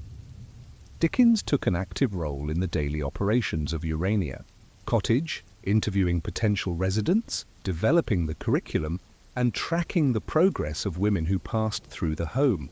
His approach was more pragmatic than moralistic. He recognized that economic necessity drove many women to prostitution and believed that providing alternative means of support was more effective than sermonizing about sin. "I believe that virtue shows quite as well in rags and patches as she does in purple and fine linen," he wrote, challenging the Victorian tendency to equate moral worth with social status. Education reform was another cause close to Dickens's heart. Having received only sporadic formal schooling himself, he believed passionately in the importance of education as a means of social mobility and personal development. He supported ragged schools, free schools for destitute children, and promoted adult education through mechanics institutes and working men's colleges. Yet Dickens was not an uncritical advocate of education for its own sake. In Hard Times, he satirized the facts approach of utilitarian education, embodied in the character of Thomas Gradgrind, who attempts to stamp out imagination and emotion in favor of practical knowledge. For Dickens, true education, involved not just the acquisition of useful skills, but the cultivation of empathy, creativity, and moral understanding. The most important thing in life, he once remarked, is not to know, but to feel. Public health and sanitation reforms also figured prominently in Dickens's social agenda. Through articles in his journals and vivid descriptions in novels like Bleak House, he highlighted the connection between unsanitary living conditions and disease, advocating for improved sewage systems, clean water supplies, and better housing for the poor. His fictional portrayal of Tom All Alone's, a festering slum where disease breeds before spreading throughout London, helped readers understand that public health was not merely a charitable concern, but a matter of self-interest for all social classes. Children's welfare remained a particular focus throughout Dickens's life. Having experienced child labour firsthand, he was a vocal critic of exploitative practices in factories, mines, and chimney sweeping. In 1843, he visited a ragged school in Field Lane, Holborn, and was deeply affected by the condition of the children he saw there. This visit, combined with his reading of a parliamentary report on child labour in mines, influenced the writing of A Christmas Carol, which can be read as a plea for greater social responsibility toward the most vulnerable members of society. It is a fair, even-handed, noble adjustment of things, says the Ghost of Christmas Present, that while there is infection in disease and sorrow, there is nothing in the world so irresistibly contagious as laughter and good humour. This belief in the power of empathy and shared humanity to bridge social divides informed all of Dickens's reform efforts. What makes Dickens' approach to social reform particularly interesting is that it was neither consistently radical nor conventionally conservative. He was suspicious of grand theoretical systems and revolutionary politics, preferring practical, incremental improvements in specific areas of social concern. He criticized both the laissez-faire economics that justified exploitation in the name of market freedom and the rigid class hierarchies that prevented talent from rising. I am one of those who cannot divorce the political state of a country from its social state, he declared in a letter to Lord John Russell, or its social state from its religious and educational, or all three from the physical welfare of the great mass of the people. This holistic view of social problems made Dickens difficult to categorize politically. He could be scathing about aristocratic privilege and business greed, yet he was equally critical of trade unions when he believed they acted against workers' true interests. He advocated for the poor, but was sometimes paternalistic in his approach, believing that reform should come through the awakened conscience of the middle and upper classes, rather than through working-class self-organization. His solutions, to social problems often emphasized individual moral transformation rather than systemic change. Scrooge's conversion in A Christmas Carol represents personal rather than political reform. Yet Dickens also recognized that individual charity alone was insufficient to address the scale of suffering in industrial society, calling for governmental action on issues like sanitation, education, and workplace safety. Political economy, he wrote mockingly, is a great and useful science, but these men of facts, figures, calculations, and averages do not believe in anything that you cannot prove in a table. The impact of Dickens's social advocacy is difficult to measure precisely, but was undoubtedly significant. His novels and journalism reached an enormous audience, cutting across class lines and geographic boundaries. Queen Victoria was an avid reader, as were factory workers who pooled resources to purchase shared copies of his serialized works. This broad readership meant that his depictions of social problems could influence both those with the power to enact reforms and those whose lives would be most affected by them. Contemporary accounts suggest that Dickens' work directly contributed to specific reforms. The exposure of Yorkshire boarding schools in Nicholas Nickleby led to increased scrutiny and eventually to the closure of many such institutions. His criticism of the Court of Chancery in Bleak House added momentum to legal reforms that culminated in the Judicature Acts of the 1870s. His portrayal of debtors' prisons in Little Dorrit and elsewhere helped to bring about the abolition of imprisonment for debt in 1869. Perhaps most importantly, Dickens helped to shape the moral imagination of Victorian society, encouraging readers to see the poor not as an undifferentiated mass, deserving of contempt or abstract pity, but as individual human beings with names, faces, and stories. By humanizing social problems, he made indifference more difficult to maintain and created emotional investment in reform efforts. His sympathies were with the struggling classes, wrote a contemporary observer, and he did much to make the dwellers in high places acquainted with the wants and sufferings of those who were beneath them. As Dickens entered the final decade of his life, his approach to social issues showed both continuity and evolution. The passionate advocacy of his earlier work remained, but his later novels such as Great Expectations, 1860-61, and Our Mutual Friend, 1864-65, revealed a more complex understanding of the relationship between individual moral responsibility and social context. In Our Mutual Friend, his last completed novel, Dickens created his most nuanced exploration of wealth and poverty, examining how money corrupts, sustains, and transforms human relationships. Through characters like the dust heap heir John Harmon, the working-class river scavenger Lizzie Hexam, and the nouveau riche Veneerings, he explored the moral complexities of a society increasingly defined by financial speculation and social mobility rather than traditional hierarchies. "We must trust to those who are around him," says one character about a wealthy man's moral development, "to set him a better example."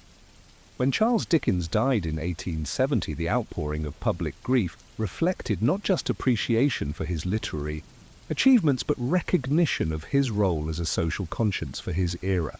Working-class mourners left small tributes at the gates of his home, Gad's Hill Place, while newspapers across the political spectrum acknowledged his contribution to public awareness of social issues.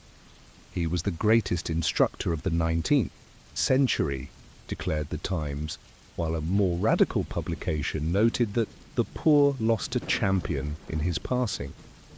The legacy of Dickens's social reform efforts extends far beyond the specific Victorian issues he addressed.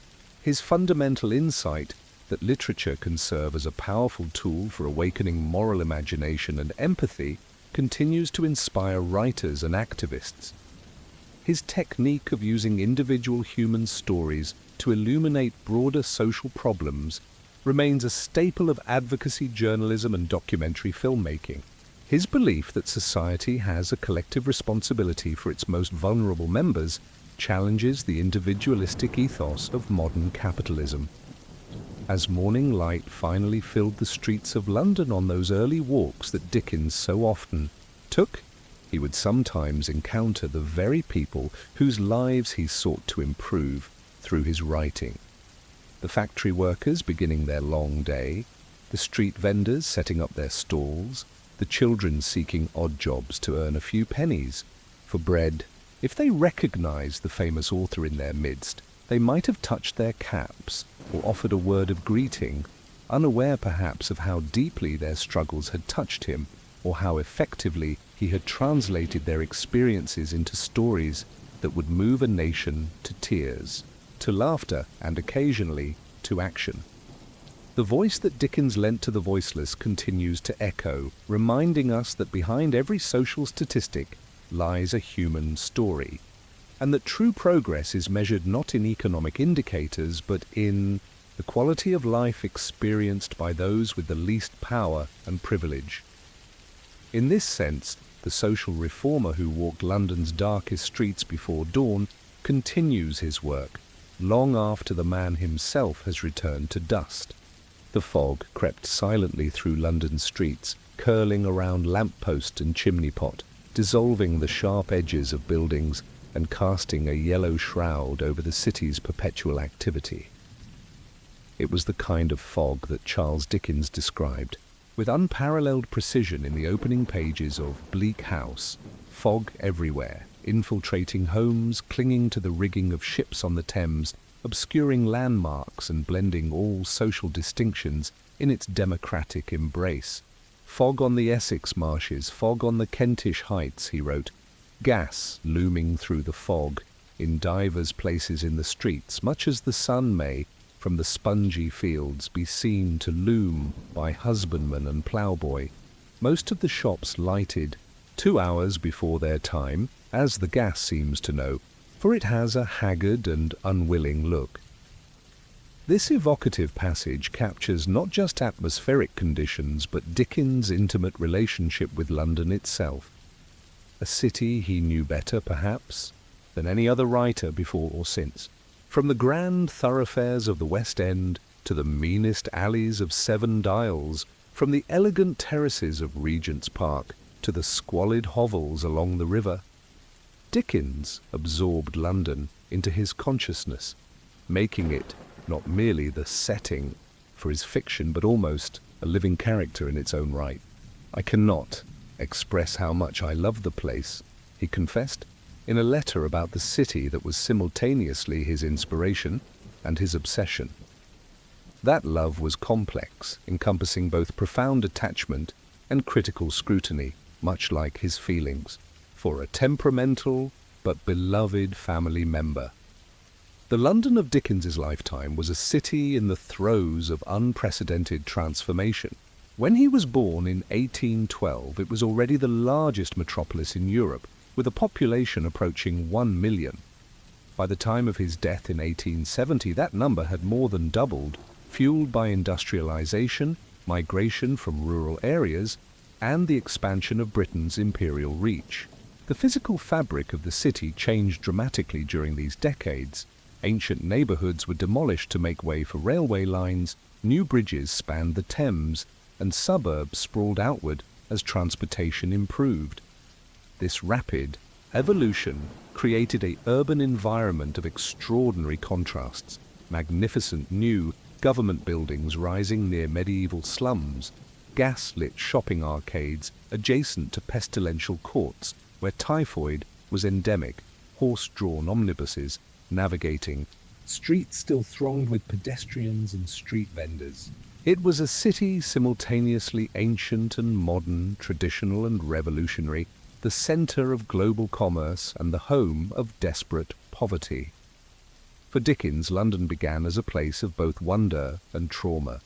His earliest memories of the metropolis were formed during his family's residence in Camden Town and later Somers Town, relatively new middle-class neighborhoods north of the city center. As a boy of 10, before the family's financial collapse, he explored central London with his father, marveling at landmarks like St. Paul's Cathedral and the Tower of London.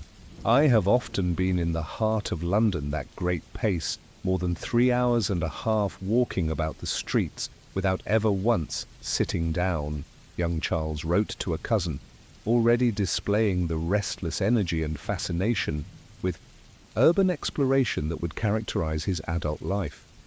But it was the London of his adolescence, the city he experienced while working at Warren's blacking factory near Hungerford Stairs and visiting his father in the Marshalsea debtors' prison, that etched itself most painfully into his consciousness. This was London at its most unforgiving, a labyrinth of narrow streets and hidden courts where poverty and prosperity existed in uneasy proximity. The emotional geography of this period would resurface throughout his fiction. The riverside warehouses, where young David Copperfield labors, the dingy streets navigated by Oliver Twist, the prison walls that loom over little Dorrit's childhood, all draw on Dickens's early experiences of London as a place of hardship and abandonment. Yet, even in his darkest portrayals, there remains a sense of the city's vitality and possibility, reflecting his own eventual triumph over adversity within its bounds. As a young journalist in the 1830s, Dickens expanded his knowledge of London exponentially. His work as a court reporter required him to move between police offices and magistrates' courts throughout the metropolis, giving him access to neighbourhoods and social circles that most middle-class Londoners never encountered. These professional duties were supplemented by deliberate exploration, long walks undertaken specifically to observe the city's varied life and gather material for his sketches by Boz. "The streets of London, to be beheld in the very early morning," he wrote in one such sketch, "have a very solitary, abstracted air. The heavily laden wagons roll along at a slow, monotonous pace, the dull clatter of their wheels being occasionally, varied by the brisk sound of a horse's pattering hooves, which announces the approach of some nimble-footed cab, whose driver, dispensing with the use of his whip, urges on his steed by a series of peculiar and expressive cluckings." These early sketches reveal an already sophisticated understanding of urban rhythms and social gradations. Dickens noted how neighbourhoods changed character at different hours, how occupations shaped behaviours and speech patterns, how physical spaces influenced human interactions.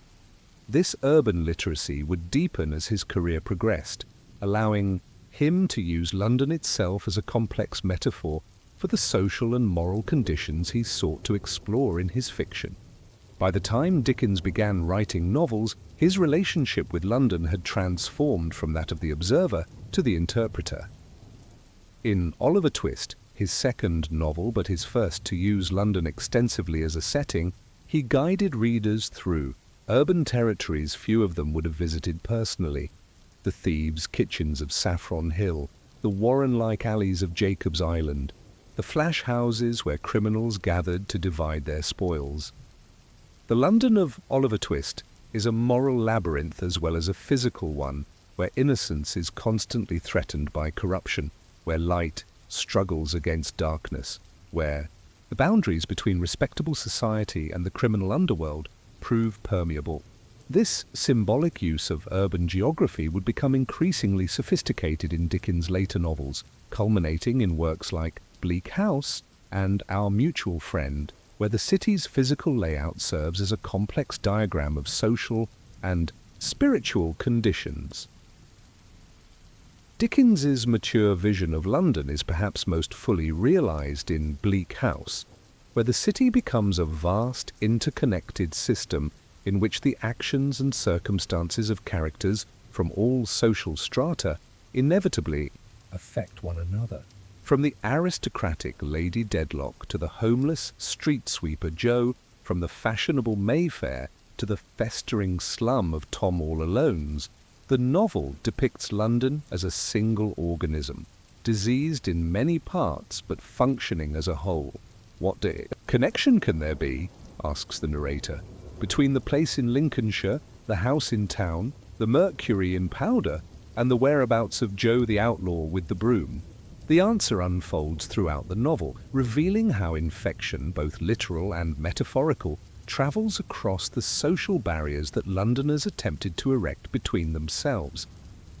The physical details of Dickens's London are rendered with extraordinary precision. He names actual streets, landmarks and buildings, grounding his narratives in recognizable geography. Temple Bar, Covent Garden, Lincoln's Inn, St. Paul's Cathedral, the Monument. These real locations anchor his fictional constructions, creating a literary map that overlays the actual city in readers' minds. So accurate were his descriptions that contemporary Londoners could trace the routes taken by his characters, and modern literary tours still follow Dickensian itineraries through parts of the city that have survived urban renewal. Yet Dickens's London is never merely documentary. He heightens and transforms the city through his imagination, creating what might be called a psychological cityscape that reflects emotional and moral states as much as physical reality. Fog becomes moral blindness in Bleak House. The polluted Thames embodies corruption in Our Mutual Friend. The Marshalsea prison walls represent psychological as well as physical confinement in Little Dorrit. "The ways are foul, the courts are dark," wrote a contemporary critic. The streets are full of danger and disease in Dickens's pages, but there is about them something weird, half supernatural, making the sense of a presence in these haunts, rather than the mere vision of so much brick and mortar. And this ability to transmute urban reality into metaphor gave Dickens's London a symbolic resonance that transcends its historical specificity. The city becomes not just a particular place at a particular time, but a universal representation of modern urban experience with all its complexity, contradiction, vitality, and despair. Dickens' personal geography within London shifted as his fortunes improved. From the modest accommodations of his early career, he moved to increasingly respectable addresses. Doughty Street in Bloomsbury, now the site of the Dickens Museum, Devonshire Terrace in Marylebone, Tavistock House in Bloomsbury, and finally, a grand residence in Regent's Park. These moves traced not just his rising social status, but his evolving relationship with the city itself, as he gained both a more elevated perspective and a deeper understanding of its interconnected parts. Despite this social ascent, Dickens never lost his connection to London's less privileged quarters.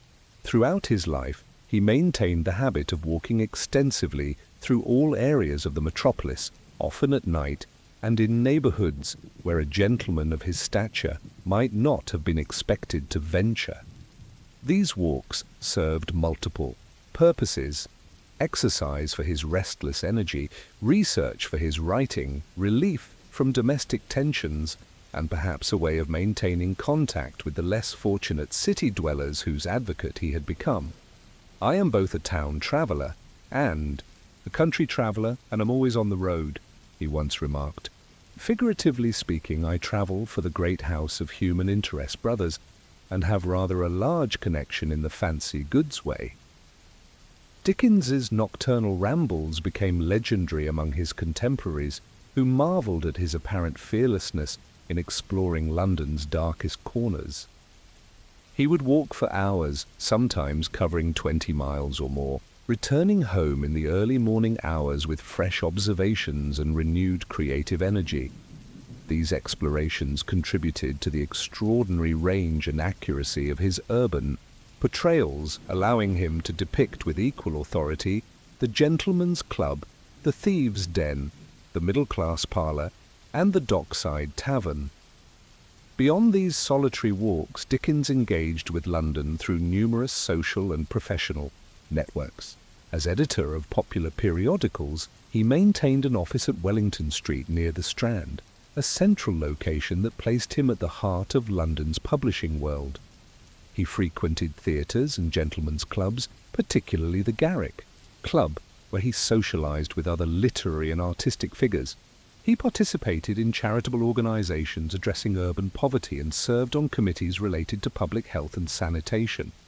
These varied activities gave him windows into multiple aspects of London life, enriching his understanding of the city's complex social ecology.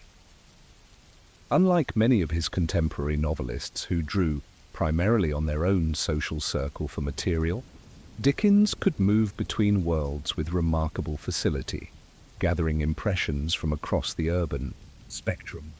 "Dickens is a metropolitan genius," wrote his friend and contemporary Walter Bagehot. "He describes London like a special correspondent for posterity." The London that emerges from Dickens's collected works is a city of extraordinary diversity and contradiction. It is simultaneously magnificent and squalid, energetic and lethargic, compassionate and cruel, traditional and revolutionary. Its geography encompasses both physical places and moral territories: the blacking factory where innocence is corrupted, the churchyard where conscience awakens, the river that can both cleanse and destroy. This multifaceted portrayal reflected not just the objective reality of Victorian London, but Dickens's deeply personal relationship with the metropolis. For him, London was never merely a setting, but a formative influence, a creative partner, and a moral challenge. In its labyrinthine streets, he had experienced both his greatest suffering and his greatest triumphs, and this emotional investment infused his depictions with an intensity that transcended mere observation. London itself, a whelming flood of life, wrote George Gissing, a later novelist influenced by Dickens, was to him a ceaseless joy and inspiration. No man in the history of literature has written of London as Dickens did, with such vivacity, picturesqueness, and pathos. The London that Dickens portrayed was changing even as he wrote. The Metropolitan Railway system began operation in 1860, facilitating both commerce and commuting. Joseph Bazalgette's monumental sewer system, constructed between 1859 and 1865, dramatically improved public health by reducing waterborne diseases. Slum clearance programs, while often displacing rather than helping the poor, altered the physical fabric of neighborhoods that had stood for centuries. Dickens recorded these transformations with the keen eye of both a social observer and a nostalgist. He welcomed improvements in sanitation and public health, but worried about the human cost of unchecked progress. In articles for his journals and in his later novels, he questioned whether physical improvements were accompanied by moral and spiritual advancement, whether the destruction of old neighborhoods damaged valuable social bonds, whether the accelerating pace of urban life was compatible with human well-being. Improvements come pouring in so fast upon us, he wrote in 1850, that now frequently hear of undertakings that 20 years ago would have been considered romantic impossibilities. This ambivalence toward urban change reflected Dickens's complex understanding of London as both physical environment and human community. He recognized that the city's problems, overcrowding, pollution, poverty, crime, required material solutions, yet he insisted that these be implemented with attention to human needs and social relationships. His ideal London would combine modern conveniences with traditional communal values, technological advancement with moral progress. As Dickens aged, his relationship with London evolved further. The purchase of Gad's Hill Place in Kent in 1856 provided a country retreat that contrasted with the increasingly hectic metropolis. Yet he maintained his London residences and continued his urban explorations, drawn back repeatedly to the city that had shaped his consciousness and fueled his creativity. In his final completed novel, Our Mutual Friend, 1864-65, Dickens returned to the Thames as both physical feature and symbolic element of London's life. The river that flows through the novel is simultaneously a source of livelihood for characters like Gaffer Hexam, a dumping ground for society's refuse, a pathway for commerce, and a symbolic boundary between social worlds. Dickens' treatment of the river reflects his mature understanding of London as an organic whole, in which natural features and human constructions, individual lives and social systems, past and present, intertwine to create a single complex reality. When I was a medical officer of health of the city, wrote physician and Dickens contemporary Southwood Smith, I often felt that Dickens had probably done more to secure the due sanitary regulations of the poor than all the official doctors had been able to. When Charles Dickens died in 1870, London lost its most dedicated chronicler and most insightful critic. The city he had mapped in his fiction, a territory of over 15,000 named streets, countless unnamed courts and alleys, buildings ranging from magnificent to squalid, and a population of characters from every social stratum, constituted the most comprehensive literary portrait of any urban centre in world literature. This achievement has led subsequent generations to speak of Dickens's London as though the city belonged to him by right of artistic conquest. In a sense, it did. Though the physical London of Dickens's era has largely vanished, demolished by German bombs during the Blitz, transformed by post-war reconstruction, and repeatedly renovated by subsequent waves of development, the city he created in words remains intact, as vivid to readers today as when he first conjured it onto the page. His London exists now primarily in the imagination, yet it continues to influence how we understand and experience urban life. not just in Britain, but throughout the world. As the fog lifts temporarily from the city streets and the countless activities of metropolitan life resume their ceaseless rhythm, we might imagine Dickens himself continuing his restless explorations, observing, recording, interpreting the urban pageant with the same penetrating insight that made him London's greatest literary cartographer. The city that shaped his soul remains mappable through his words, a territory that readers continue to explore, guided by the most London-hearted of all English novelists. "London is a world by itself," wrote a contemporary of Dickens, not realizing, perhaps, how profoundly his vision would define that world for generations to come. The labyrinth that once challenged and inspired the abandoned child from Portsmouth had been mastered by the mature artist, transformed into a literary territory, as enduring as the actual city and perhaps more deeply true to its essential nature. As winter's first frost etched delicate patterns on London window panes, in the autumn of 1843, Charles Dickens paced his study at 1 Devonshire Terrace with unusual agitation. Financial concerns weighed heavily on his mind. Sales of Martin Chuzzlewit, his current serialized novel, had fallen below expectations, and with a growing family to support and significant expenses to maintain, he needed a commercial success. But as he walked through the silent house in those pre-dawn hours, something more than financial necessity drove his restless energy. An idea had taken hold of him, a story that demanded to be told. "I think I have found the proper chord to strike," he wrote to his friend Douglas Jerrold. "A ghost story of Christmas." Within just 6 weeks, a remarkably brief gestation period compared to his usual production schedule, Dickens had completed A Christmas Carol.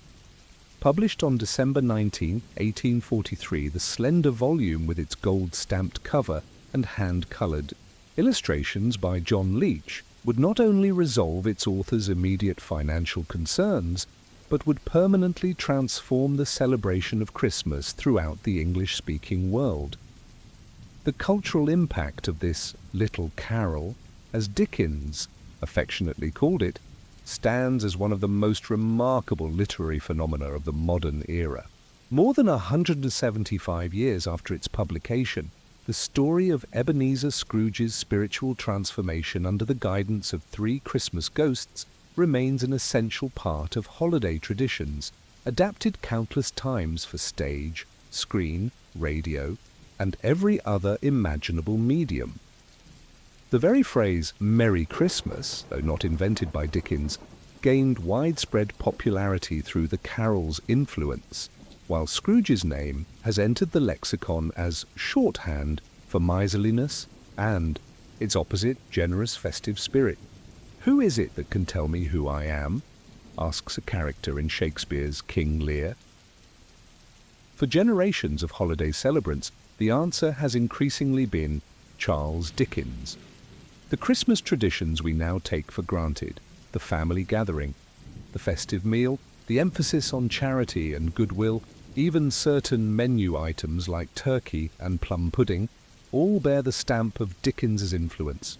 Though he did not single-handedly invent Christmas as we know it, he crystallized emerging Victorian trends and infused them with such persuasive emotional power that they became the standard against which all Christmas celebrations would be measured. Dickens was the major influence in spreading Christmas universally, not just with A Christmas Carol, wrote Ronald Hutton, a historian of British folklore. He's the one who really sent the idea everywhere. The origins of A Christmas Carol can be traced to multiple sources in Dickens' life and times. His own childhood memories of Christmas played a significant role, not the idealized celebrations depicted in the carol, but their painful absence during his time working at the blacking factory while his family lived in debtor's prison. This experience of deprivation during what should have been a festive season informed his passionate belief that Christmas should be a time when society acknowledges its responsibility to the less fortunate. More immediate inspiration came from his visits to Field Lane Ragged School in London's notorious Saffron Hill district in October 1843. These schools, established by philanthropic organisations, provided basic education to destitute children who could not afford even the modest fees of regular schools. What Dickens witnessed there, children living in conditions of extreme poverty, many already involved in criminal activities as a means of survival, deepened his concern about the effects of industrial capitalism on society's most vulnerable members. Around the same time, Dickens read the second report of the Children's Employment Commission, which documented the horrific conditions faced by child labourers in mines and factories. The report included testimony from children as young as 7 or 8 who worked 12 to 16 hours daily in dangerous conditions for pitiful wages. These revelations stirred Dickens' memories of his own childhood labour and strengthened his determination to use his literary platform to advocate for the poor, particularly children. "I am not the proprietor of these children," he wrote indignantly. "Neither are these men and women and their children trifling interests to me, to be dismissed from my mind by some careless promise of amendment. I hold them as a trust." The socio-economic context of early Victorian England provided fertile ground for Dickens' message. The 1840s were marked by significant economic distress, known as the Hungry Forties, when poor harvests and the economic dislocations of industrialization created widespread hardship. The new Poor Law of 1834 had established the workhouse system as the primary means of relief for the destitute, deliberately making conditions so harsh that only the truly desperate would seek assistance. Against this backdrop of social distress, Christmas celebrations in England were undergoing their own transformation.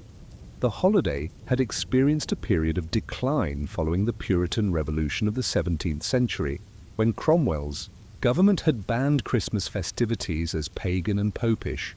Even after the Restoration re-established Christmas as a religious holiday, many of the communal traditions and exuberant celebrations of the medieval period remained suppressed. The early 19th century saw a revival of interest in Christmas. Traditions, influenced partly by antiquarian scholars who documented old customs and partly by the Romantic movement's fascination with folk traditions. Prince Albert, Queen Victoria's German husband, introduced the Christmas tree to royal celebrations in the 1840s, a custom that rapidly spread among the upper and middle classes. Christmas cards, special foods, and family gatherings were becoming increasingly central to middle-class observance of the holiday. Dickens was not, therefore, creating Christmas traditions from whole cloth, but rather selectively emphasizing, reshaping, and popularizing elements that were already present in the culture. What made his contribution so powerful was his ability to weave these elements into a compelling narrative that connected Christmas observance to deeply held moral values and emotional needs.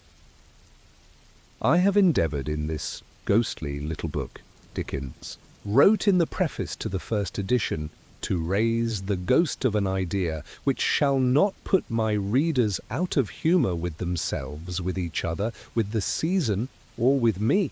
May it haunt their houses pleasantly, and no one wish to lay it. The idea that Dickens raised was profound in its simplicity, that Christmas could serve as an annual reminder of our common humanity and mutual obligations.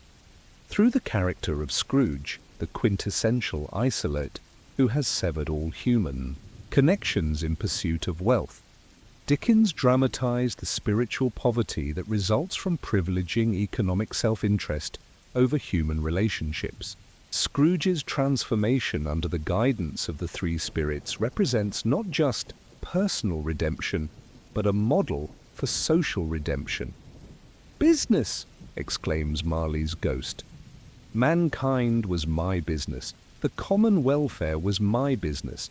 Charity, mercy, forbearance, and benevolence were all my business." The dealings of my trade were but a drop of water in the comprehensive ocean of my business.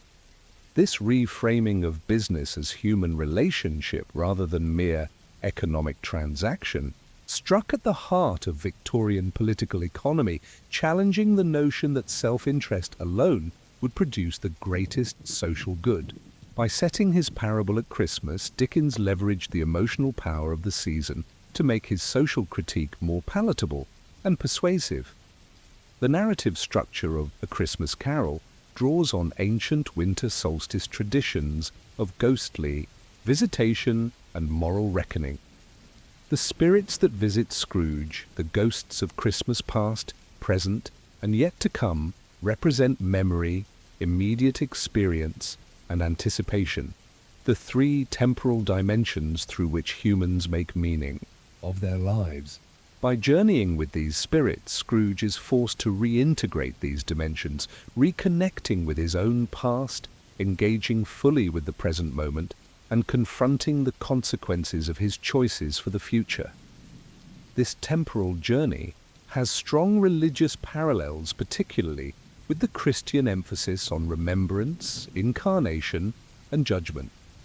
Yet Dickens presents these themes in largely secular terms, making the carol's message accessible to readers of various beliefs. The redemptive arc of the story draws on Christian theology, but does not require specific doctrinal commitments, focusing instead on the universal human capacity for moral growth and renewal. The phenomenal success of A Christmas Carol upon its publication reflected both its artistic merits and its resonance with emerging Victorian values. The first edition sold out by Christmas Eve, and 13 editions were printed within a year. Pirated versions proliferated, dramatic adaptations appeared on London stages within weeks, and public readings of the text became popular entertainment. Dickens himself capitalized on this enthusiasm by incorporating the carol into his repertoire of public readings. From the 1850s until the end of his life, he performed the story hundreds of times, using different voices for each character and bringing the text vividly to life for audiences throughout Britain and America. These performances further cemented the carol's place in public consciousness and established a tradition of Christmas carol readings that continues to this day. From his reader's point of view, wrote scholars Samantha Silver and Michael Patrick Hearn, A Christmas Carol functioned as the gospel of secular Christmas, proclaiming the message that everyone should keep Christmas well, both by celebrating the day and by being a better person all year long. The carol's influence extended far beyond literary circles to affect how Christmas was actually celebrated in homes across Britain and America. Elements of the fictional celebrations depicted in the story, the Cratchits' modest but joyful Christmas dinner, Fezziwig's generous employment party, Fred's games and feasting, provided templates that readers eagerly adopted. Turkey, mentioned as the replacement for the Cratchits' goose, began to replace beef or goose as the centerpiece of Christmas dinner in many households. The carol's emphasis on family gatherings reinforced the emerging Victorian ideal of the home as a sanctuary from the competitive marketplace. More profound was the carol's influence on the moral dimension of Christmas. Dickens positioned the holiday as a time for reflection on one's treatment of others, especially those less fortunate. The character of Tiny Tim, the disabled child whose fragile life depends on social support, became a powerful symbol of society's responsibility toward vulnerable members. Scrooge's transformation, which culminates in his providing Christmas dinner for the Cratchit family and becoming a second father to Tiny Tim, modelled the kind of practical charity that Dickens advocated. The success of the little book was far beyond expectation, reported the Edinburgh Review shortly after publication. Ere the Christmas bells had done ringing on the first appearance of this Christmas carol, all London had seen it, and it was a common sight to see people on public conveyances reading it and laughing at poor Scrooge. Encouraged by the carol's success, Dickens produced 4 more Christmas books in consecutive years, The Chimes, 1844, The Cricket on the Hearth, 1845, The Battle of Life, 1846, and The Haunted Man, 1848. While none achieved the enduring popularity of A Christmas Carol, they further developed his vision of Christmas as a time for social reflection and renewal. The Chimes, in particular, continued the social criticism of the carol, attacking utilitarian attitudes toward poverty even more directly. Beyond these Christmas books, Dickens continued to write special Christmas editions for his weekly journals, Household Words, and All the Year Round. These Christmas issues often included stories by multiple contributors woven around a central theme, with Dickens providing the framing narrative. Through these publications, which reached a broad middle-class readership, he sustained and expanded his influence on Victorian Christmas customs and values throughout the 1850s and 1860s. Dickens, whose A Christmas Carol has done more to make Christmas sacred to us than anything else, wrote a contemporary American newspaper, has caught more than anyone else the spirit which is diffused at this season. The appeal of Dickens's deep Christmas vision transcended class and national boundaries. Queen Victoria and Prince Albert embraced many of the traditions celebrated in his works, including decorated trees, family gatherings, and charitable giving. Working-class readers, though they might not afford the elaborate celebrations depicted in middle-class homes, responded to the carol's affirmation of their humanity and worth, embodied in the dignity of the Cratchit family despite their poverty. In America, where Christmas celebrations had been even more subdued than in Britain due to Puritan influence, Dickens's vision found fertile ground. Following his reading tours in 1867-68, during which he performed the carol to enthusiastic audiences throughout the eastern United States, American adoption of the Dickensian Christmas accelerated. The emphasis on home, family, and generosity aligned well with emerging American values, and adaptations of the carol became standard holiday fare in American theaters and later in radio, film, and television. It is an indisputable fact, concluded a newspaper shortly after Dickens's death, that since the production of these Christmas stories, the observance of Christmas has greatly increased both at home and abroad, and many of the festivities and reunions of that day are largely due to the author's influence. What explains the extraordinary and enduring impact of A Christmas Carol on holiday traditions? Several factors converged to give Dickens' little book its outsized cultural influence. First, the timing was perfect. The carol appeared at a moment when Christmas traditions were in flux, when industrialization and urbanization were disrupting older communal celebrations, and when the emerging middle class was seeking new forms of domestic ritual. Dickens provided a template that preserved elements of traditional Christmas while adapting them to modern urban life. Second, the carol's message addressed deep cultural anxieties about the social costs of industrial capitalism. By presenting Christmas as an annual opportunity to reaffirm human connection over economic self-interest, Dickens offered a way to reconcile Victorian commercial prosperity with traditional moral values. The story acknowledged the realities of the market economy while insisting that economics must ultimately serve human well-being rather than vice versa. Third, Dickens's extraordinary narrative gifts made the carol not just morally persuasive, but emotionally satisfying and entertaining. The vivid characters, the dramatic visitations, the touches of humor amid serious themes, and the perfectly calibrated redemption arc all contribute to a story that works simultaneously as parable, ghost story, and domestic drama. Its complexity allows multiple readings and adaptations, keeping it fresh for successive generations. A Christmas Carol is a political story, it's a social story, it's a personal story, observed Grover Jones, a scholar of Dickens. You can read it in many ways, which I think is one of the reasons for its long-term appeal.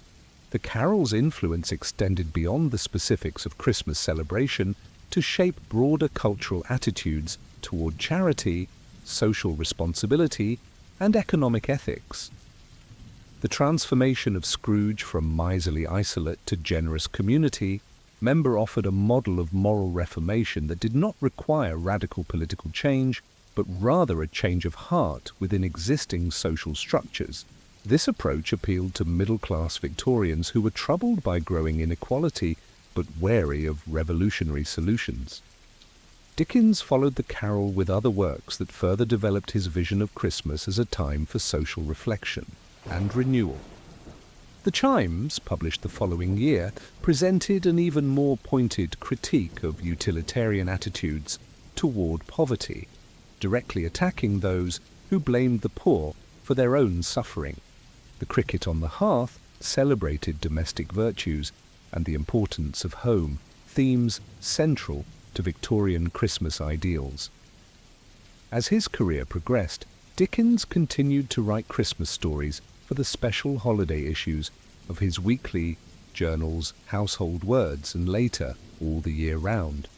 These Christmas numbers were hugely popular, with circulation often doubling for these special editions. Through these publications, Dickens sustained and expanded his influence on Victorian Christmas traditions throughout the 1850s and 1860s. The transformation of Christmas from a religious observance often marked by rowdy public celebrations to a domestic festival centered on family, charity, and reflection owes much to Dickens's vision. The Christmas tree, the family dinner, the exchange of gifts, the emphasis on charity, while not invented by Dickens, all gained cultural prominence through his powerful advocacy. Even specific holiday foods became associated with Dickensian tradition. The turkey that Scrooge sends to the Cratchits, the plum pudding that Mrs. Cratchit proudly presents, the hot punch that warms Fezziwig's party. "I have always thought of Christmas time as a good time," says Fred, Scrooge's nephew, in the carol. "The only time I know of in the long calendar of the year when men and women seem by one consent to open their shut-up hearts freely, and to think of people below them as if they really were fellow passengers to the grave and not another race of creatures bound on other journeys. This vision of Christmas as a time of social unity across class lines, of mutual recognition of shared humanity became increasingly central to Victorian and later celebrations.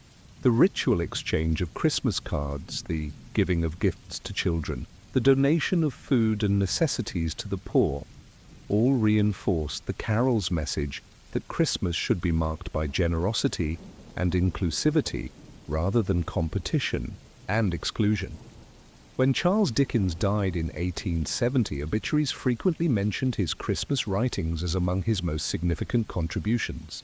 "The man who invented Christmas," one newspaper called him, an exaggeration certainly, but one that reflected the degree to which his vision had reshaped public understanding of the holiday. The ghosts he had conjured in that autumn of 1843 had indeed haunted pleasantly far beyond his expectations, becoming permanent residents in the cultural imagination. As twilight falls early on a December afternoon, and lights begin to twinkle in windows across cities and towns, as families gather for holiday meals and gifts are exchanged, as charity organizations see donations spike and strangers exchange seasonal greetings, the influence of Dickens's Christmas vision remains palpable. The ghosts he's summoned continue their work of memory, presence, and anticipation, guiding us, like Scrooge, toward recognition of our shared humanity and mutual obligations. "God bless us, everyone," says Tiny Tim in the carol's final lines. In these simple words, Dickens distilled the essence of his Christmas message, a universal blessing that acknowledges both our individuality, everyone, and our fundamental connectedness. It is a blessing that continues to echo across time, spoken by countless children in countless Christmas pageants, a reminder of the enduring power of a story that began as a financial expedient and became a cultural touchstone. The ghosts of Christmas past that Dickens summoned have become, in a profound sense, the architects of Christmas present, shaping how generations have understood and celebrated the holiday. And, like the ghost of Christmas yet to come, they point toward a future in which the values embodied in that ghostly little book, generosity, compassion, and joy in human connection, might guide us not just during the holiday season, but throughout the calendar year. In the quiet moments of Christmas Eve, as darkness gathers and candles are lit, we might imagine Dickens himself looking on with satisfaction at the traditions he helped to shape, at the countless Tiny Tims who have blessed us from stages and screens, at the innumerable Scrooges who have found redemption through his narrative. The ghosts he conjured continue their work, haunting us pleasantly indeed, reminding us of the better selves we might become. The Atlantic Ocean churned beneath a January sky as the steamship Britannia battled through winter storms on its westward journey. Standing at the rail despite the bitter cold, a slender figure with flowing hair and piercing eyes gazed ahead, searching for the first glimpse of the American coastline. Charles Dickens, not yet 30 years old but already famous on both sides of the Atlantic, was embarking on his first international adventure, a journey that would expand his horizons, challenge his preconceptions, and ultimately enrich his understanding of the wider world beyond England's familiar shores. "I can give you no conception of my welcome here," he wrote home after landing in Boston on January 22, 1842. "There never was a king or emperor upon the earth so cheered and followed by crowds, and entertained at splendid balls and dinners, and waited on by public bodies and deputations of all kinds." This enthusiastic reception reflected Dickens' extraordinary international popularity. By the early 1840s, his works were being read not just throughout the English-speaking world, but in translations across Europe and beyond. His characters had become cultural touchstones, his phrases entered common speech in multiple languages, and his social critiques influenced reform movements in countries with very different political and economic systems from Victorian Britain. This global reach represented something new in literary history. While authors had certainly achieved international recognition before, the combination of Dickens' popular appeal, the expanding reach of the publishing industry, and the growing international readership for English literature created a level of global literary celebrity unprecedented in its scale and impact. Dickens was, in many ways, the world's first truly international literary superstar. The American journey of 1842 marked Dickens' first venture beyond the shores of Great Britain, but it would be far from his last. Throughout his career he travelled extensively in Europe, particularly in France, Switzerland and Italy, absorbing impressions and experiences that would find their way into his writing. These travels expanded his perspective beyond the London-centric view that characterized his early work, introducing elements of international comparison and contrast that enriched his social criticism and broadened his fictional canvas. Dickens' reception in America revealed both the promise and the limitations of his international appeal. Initially overwhelmed by the enthusiastic welcome, he was soon dismayed by aspects of American society that conflicted with his expectations and values. The absence of international copyright laws meant that his works were freely reprinted in America without payment, a practice he considered theft. The continued existence of slavery in the southern states offended his humanitarian principles, and the aggressive curiosity of the American press about his personal life struck him as invasive and vulgar. "I am so surrounded by people and so beset by questions that I am not for hours together sensible of the presence of anything else," he complained in a letter home. "This country's a strange thing too, and oddly governed." His travels took him from Boston to New York, Philadelphia, Baltimore, Washington, D.C., Richmond, Cincinnati, Louisville, St. Louis, and as far west as the prairies of Illinois. Everywhere he went, he was met with crowds eager to see the famous author, attend his speeches, and shake his hand. Yet even as he was celebrated, tensions arose when he spoke frankly about copyright issues or expressed criticism of American customs and manners. These experiences found literary expression in American Notes for General Circulation, 1842, a travelogue that combined admiration for American energy and democratic ideals with pointed criticism of specific practices and institutions.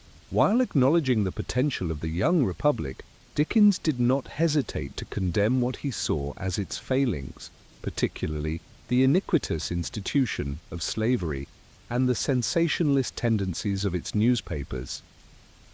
The Americans are friendly, earnest, hospitable, kind, frank, very often accomplished, far less prejudiced than you would suppose, warm-hearted, fervent, and enthusiastic, he wrote, but I cannot speak as favorably of their press. The reception of American Notes in the United States was predictably hostile, with American reviewers accusing Dickens of ingratitude and misrepresentation. He further antagonized American opinion with his satirical portrayal of American culture. In portions of Martin Chuzzlewit, 1843-44, where the protagonist's journey to America exposes him to various forms of national self-delusion and corruption.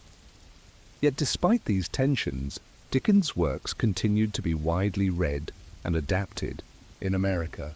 When he returned for a second American tour in 1867-68, focusing on his public readings rather than social observation, the reception was again enthusiastic. Time had softened the offense of his earlier criticisms. Slavery had been abolished. Following the Civil War, and American copyright laws had begun to offer better protection to foreign authors. Such welcome as I have had here from every kind of person, at every kind of gathering, I never could believe it possible I should have anywhere in the world, he wrote during this later tour. I did not believe in its possibility beforehand, and I can hardly believe in its reality now.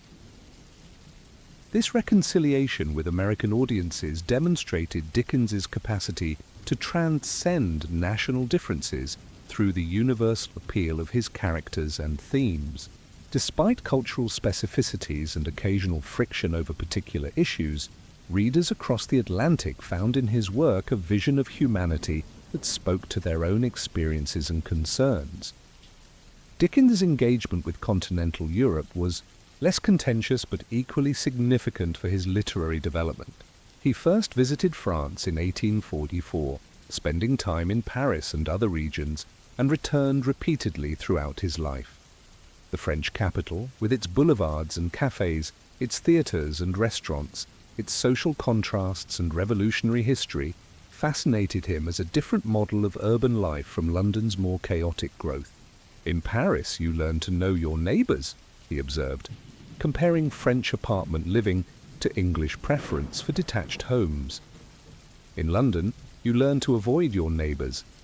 France would provide not just settings for portions of his fiction, most notably A Tale of Two Cities, 1859, but also a contrast against which to measure English social conditions. Dickens admired certain aspects of French culture, its appreciation of art, its café society, its more relaxed Sunday observances, while remaining critical of its political instability and extremes of wealth and poverty that paralleled England's own social divisions. His most extended foreign residence occurred in Italy, where he lived with his family for nearly a year in 1844-45, primarily in Genoa, but with excursions to Rome, Naples, Florence, and Venice. This immersion in Italian culture, language, and history provided material for his travel book, Pictures from Italy, 1846, and influenced several of his subsequent novels, particularly Little Dorrit, 1857, with its Venetian episodes. I have never in my life been so struck by any place as by Venice, he wrote. It is the wonder of the world. Opium couldn't build such a place, and enchantment couldn't shadow it forth in a vision. Switzerland also became an important destination for Dickens, who found the alpine landscape both physically invigorating and spiritually refreshing. He completed Dombey and Son, 1846-48, during a stay in Lausanne and returned repeatedly to Swiss locations for rest and creative renewal. The contrast between Switzerland's republican government, relatively egalitarian society, and clean cities provided another comparative lens through which to view England's social problems. Beyond these extended stays, Dickens travelled widely throughout Western Europe, visiting Belgium, Holland, Germany, and other countries on shorter trips. These journeys expanded his frame of reference and provided novel settings and situations for his fiction, as when the conclusion of Little Dorrit unfolds in the Swiss Alps, or when characters in Great Expectations flee to continental Europe to escape English justice. The impact of these international experiences on Dickens's writing was profound. His early novels had been primarily domestic in setting, with foreign locations mentioned but rarely depicted directly. As his travels broadened, his horizons, his fictional world expanded accordingly. A Tale of Two Cities, set against the backdrop of the French Revolution, represents his most sustained engagement with foreign history and culture, using the contrasting societies of London and Paris to explore themes of justice, revenge, resurrection, and sacrifice. It was the best of times, it was the worst of times, begins this novel, immediately establishing a comparative framework that transcends national boundaries to examine universal human conditions. The famous opening continues by describing the period was so far like the present period, suggesting that the historical and geographical distances between revolutionary France and Victorian England do not preclude meaningful comparison and moral instruction.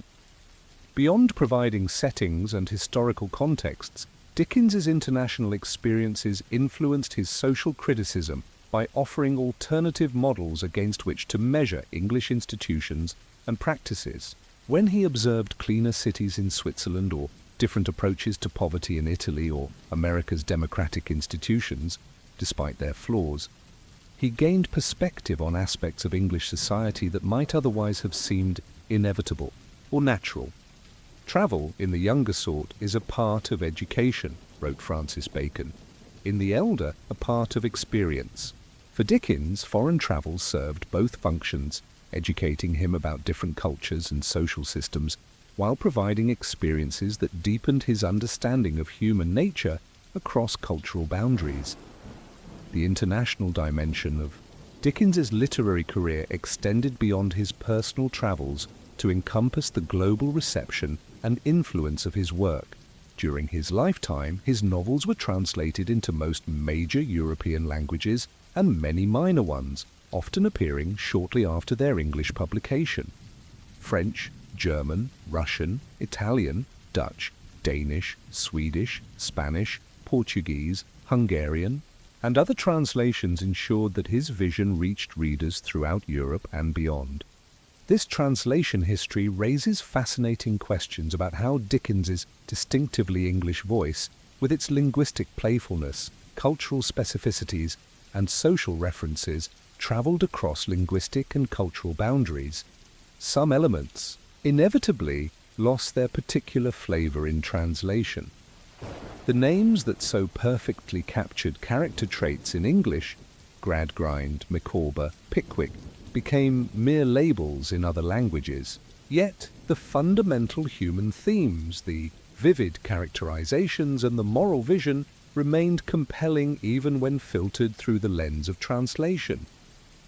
The reception of Dickens's work varied significantly across national contexts. In France, critics initially dismissed him as too sentimental and moralistic for sophisticated French tastes, though his popularity with general readers remained high.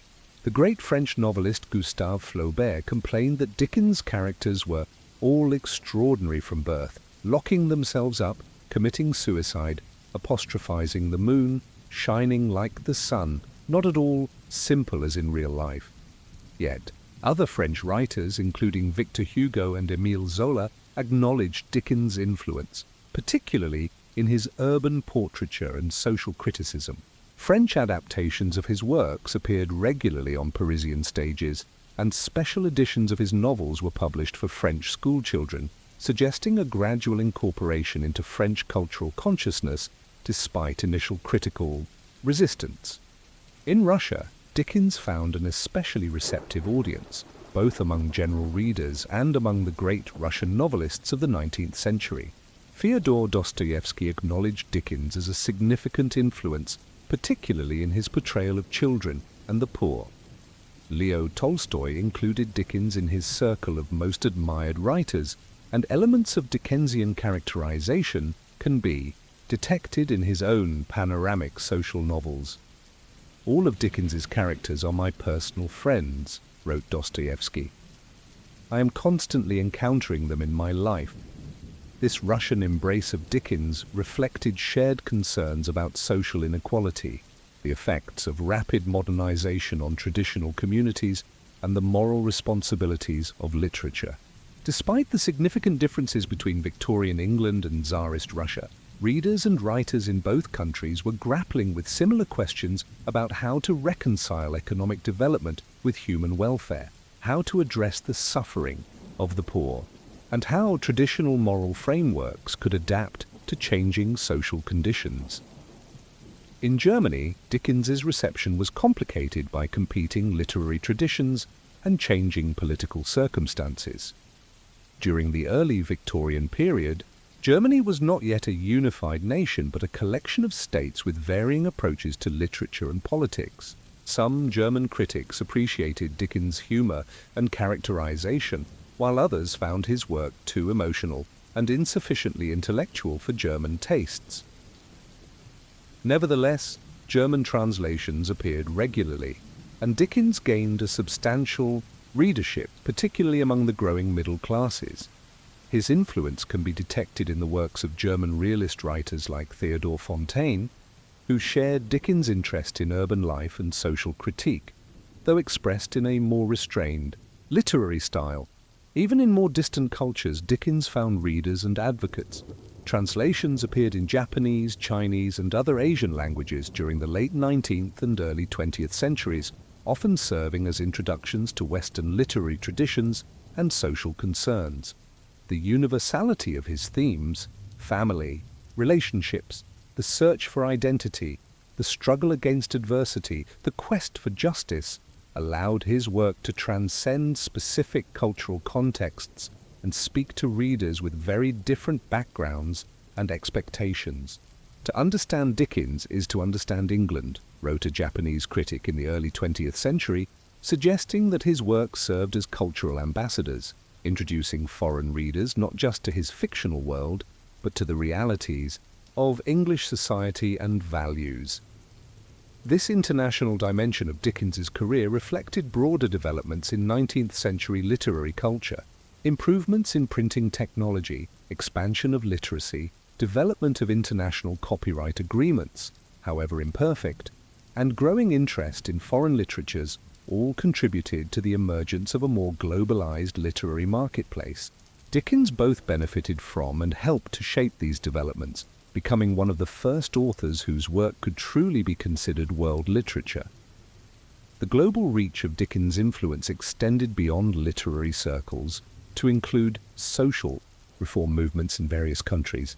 His depictions of poverty, child labor, inadequate education, and institutional failures provided ammunition for reformers who sought to address similar issues in their own societies.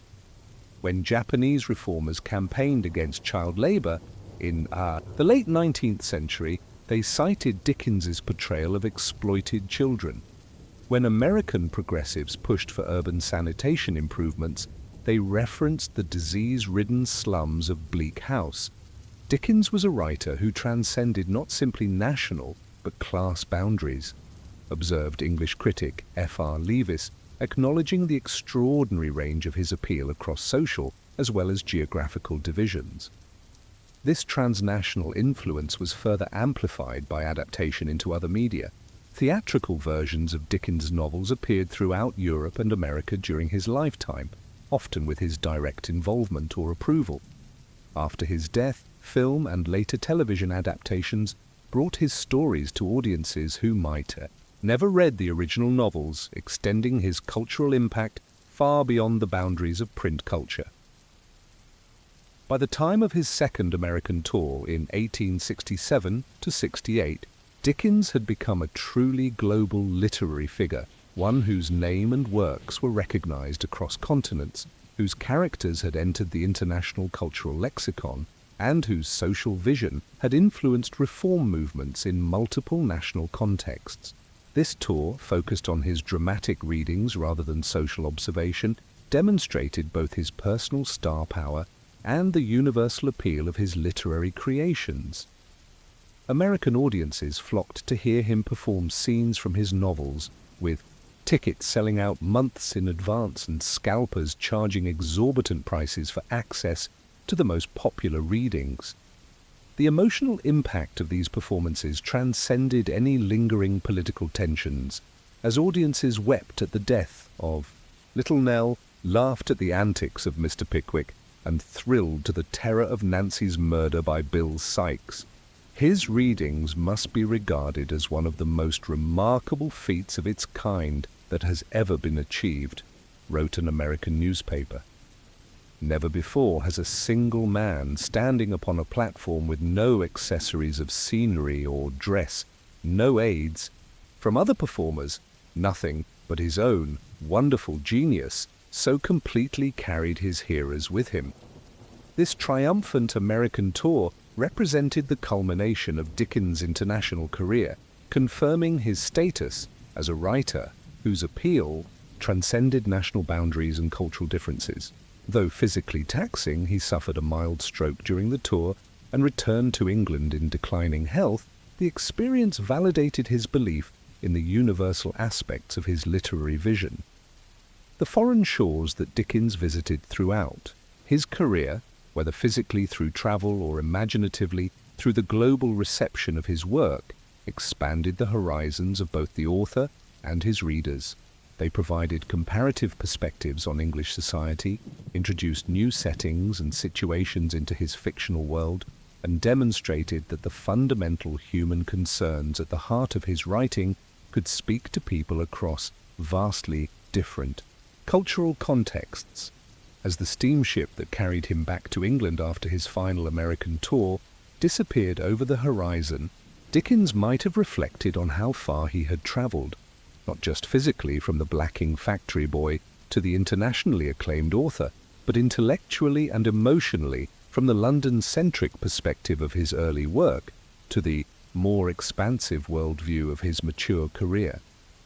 The foreign landscapes he had traversed, America's vast prairies, Switzerland's majestic mountains, Italy's ancient cities, France's elegant boulevards, had become part of his mental geography, enriching his imaginative palette and broadening his understanding of human experience.